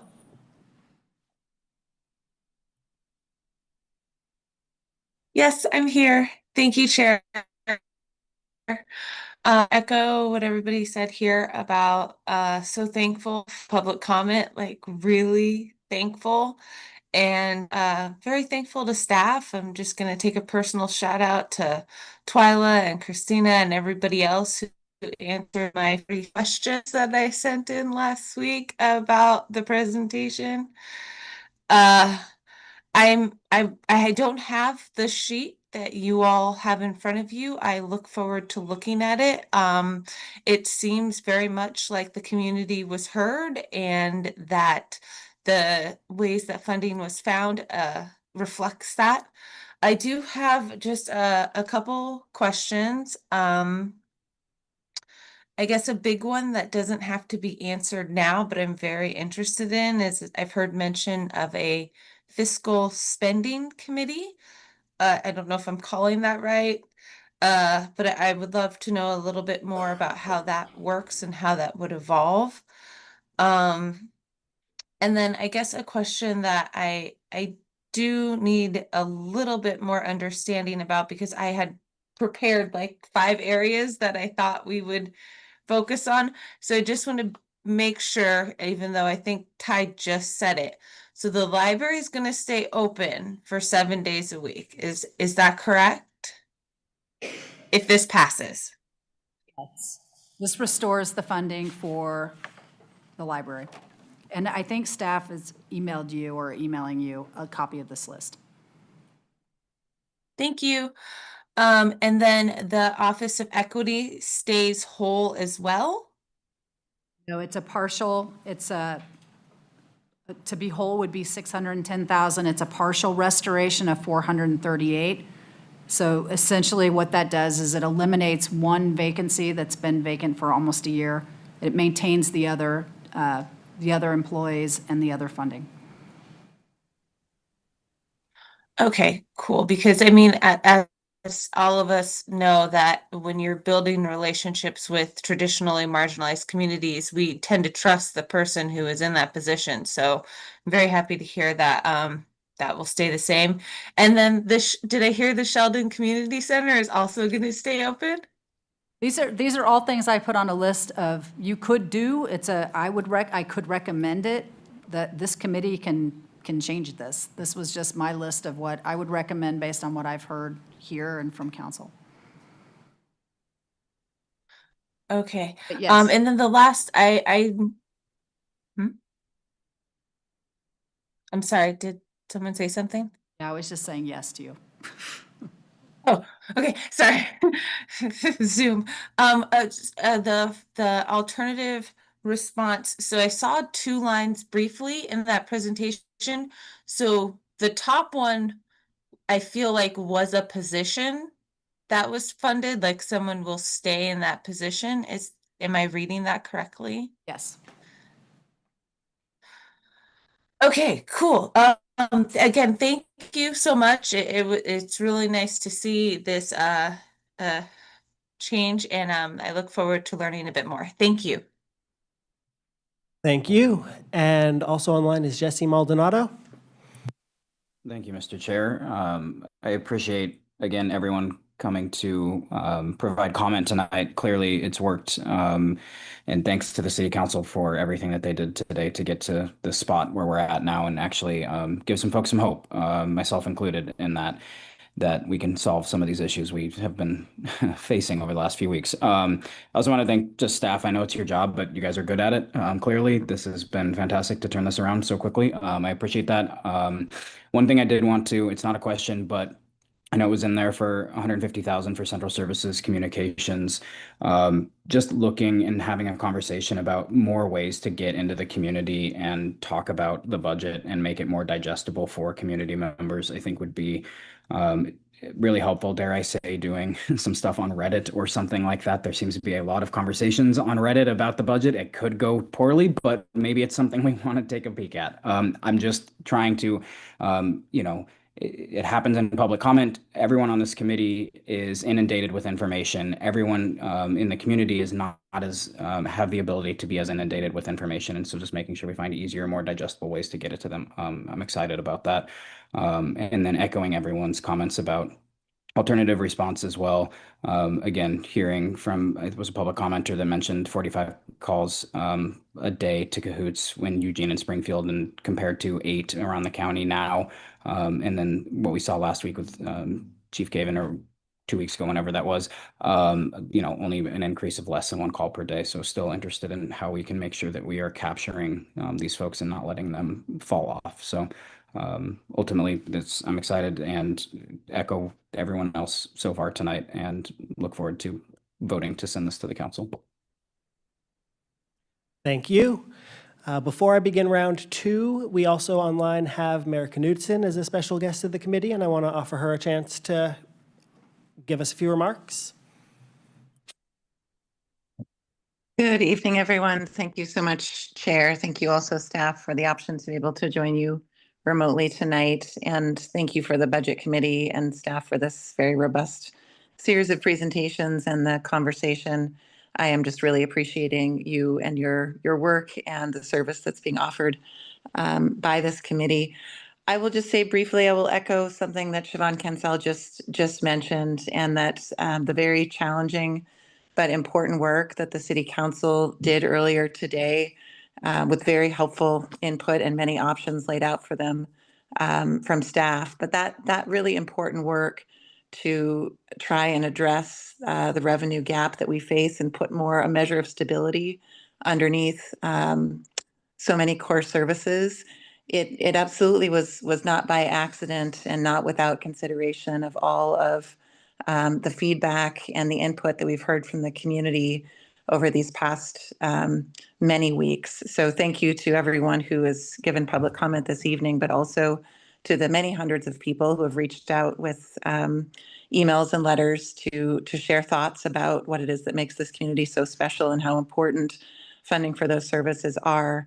It's difficult times, certainly challenging times, and this measure of stability and the continued work that's been discussed tonight that's in front of us in terms of revenue stability is incredibly important. So just want to offer my appreciations for how this conversation has progressed and for all of the hard work that's gone into it. Thank you, Chair. Thank you. We do have time for round two, and we have 4 people already in the queue: Councillor Evans, Ryan Moore, Ryan Konofsky, and Councillor Kaczynski. So I will start that, and anyone else that wants to jump in, let Ryan know with a hand raise. Councillor Evans. Thank you, Chair. I'm going to get a little grouchy here and parochial. I want to go to the downtown cleanup and beautification line and the one-time dollars of $550,000 that are going to be restored in that part of the budget. I would like to ask if we can get a breakdown of what those dollars are going for, number one. And number two, specifically, I want a piece of that action for Bethel. We are the front door of the city of Eugene. We don't get the love that we need in terms of beautification and cleanup and other things of that nature. I want to say that the teams that have been out there doing cleanup have been doing excellent work, but we need more TLC. And if we can get a piece of that budget to be dedicated to beautification on Highway 99, I think that would go a long way in improving our image, and particularly when we have people who are coming in here from the airport, and I always get to think, oh, you got to avoid Highway 99, take them down Green Hill. Get them somewhere where they don't see what's going on over there. So if we can get a piece of that money to be dedicated to beautification on Highway 99, I think all of us in Bethel would appreciate that. Thank you. Ryan Moore. Thank you. I'll be very fast. I just didn't want to let the meeting close without responding to your statement, Mr. Chair. I don't want to be a stick in the mud, but process-wise, we've had all of 2 hours to look over this list. It does largely seem to match my priorities, but I just want to flag, I am going to bring at least one motion that will give us options to tinker with it, so I don't want it just be blanket assumed that this is what we're going with, even though it may well be. Thank you. And a direct response, I want to be clear. I was encouraging people, if they had immediate thoughts about this that they hadn't stated, I just wanted to make sure any shifting priorities got stated tonight if you already have them. Of course, with another week to digest, that will potentially change. And so, sorry if I overstated my point on that. Ryan Konofsky. Thank you. One question I had missed going around, and this is in relation to alternative response. Is the desire of whatever we can find a gap fill and have alternative response to be something that can at least be somewhat self-sustaining, if not completely self-sustaining, so they can do billing to Medicaid, things like that. So we're not footing the whole entire cost, that there's some ways we can help reduce that budget, or maybe in the future, it's no budget to us and we still get the services. Yeah, I think in the meeting that I had with that team earlier this week, so I'm talking about Cahoots 2.0, that group, that they definitely indicated a desire to do that. Thank you. Councilor Kaczynski? Yes, I have sort of a logistical question, because normally we have, a nice book of a budget, and then we, may make motions to amend that. What would be the sort of logistical process to pass this? Counselor, that's a great question. So currently, the budget on the table is the amended proposed. But what we've done in the past when we've had changes like this or direction from council kind of midstream is we will have a motion. So you may remember that the budget committee will pass a motion setting the tax rate and all of those things, and then that's the motion we attach your amendments to if there are any. So for that motion, we would have you would be recommending the city manager's amended proposed budget modified, and we'll put some language in that captures the direction. I haven't had a chance to write it yet. That captures the council direction today, so that anything you're making, so if you're making a recommendation that is this list or a version of this list, that would be your recommendation to the modified amended proposed budget. You can't get that inside the box lid. I'm sorry, I shouldn't laugh, but it's a little, it's been a long day. So if folks wanted to move things around for this list of what is sort of the stormwater funded items, that would be amending the modification. And if folks wanted to do something completely different, then that would be amending. Okay. That could be other motions amending the amended proposed modified budget. And I just want to clarify, because a couple of you have said it, I just want to clarify, you're not actually directing stormwater funds, you're directing general funds, because what we're taking is the stormwater eligible funds out of the general fund. So that is all the parks work. So we'll be making that move, and that allows you to have about 4.1 in general fund discretion. Okay, yes, and thank you for that clarification, but yeah. Thank you for helping me understand how this is gonna look next week, because I think that will be helpful, yeah. Thank you. Did anyone else need round two? Morgan Mann. Yeah, first for Councilor Keating, when it comes to the qualitative scores, one thing you could do in the private sector, we use Net Promoter Score. Simple question downtown could be, would you recommend dining or shopping in downtown with your family? And yes and no, and that score adds up to 100. You can do it very easily, and it's easily implemented. A question for the planning director, what's the consequence of not staffing the state mandated planning capacity? We just don't fund it? Don't staff it?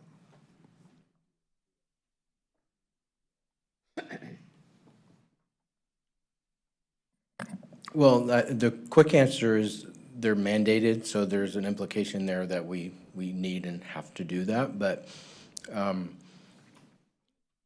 I think at the worst case scenario, the state would step in and do the work or direct the work. We'd rather do it ourselves and listen to the community and move in a direction that works best for us versus the state stepping in and doing something for us.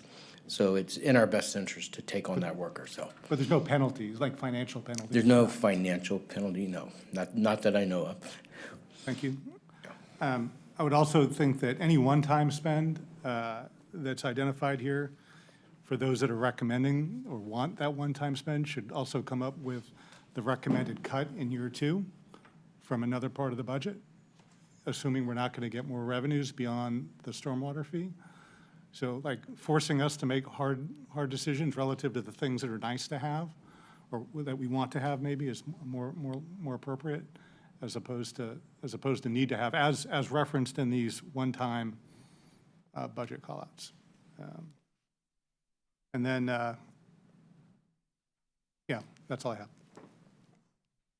Thank you, Wendy Simmons. Yeah, I was just going to reiterate or confirm what Ryan said, since I forgot to mention in the last round that I do want to have more time to look at it and work on a motion with Ryan, as he mentioned. Thank you. Anyone else? Councilor Zelenka. Quick question about the energy management program. Zach Mulholland last time mentioned that program was program's actually going after grants that are used to do energy efficiency measures, which reduce the amount of cost the city has. And so I'm wondering if that energy management program cut isn't much deeper than that, because it would provide or would not provide for the energy efficiency savings, which could be hundreds of thousands of dollars in a city the size of Eugene.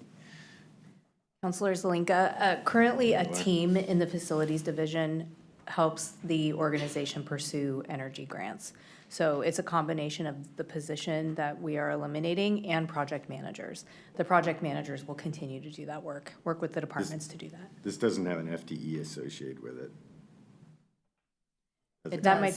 That might be a typo on that particular list. That's a city manager error. Oh, so that is an FTE. Okay.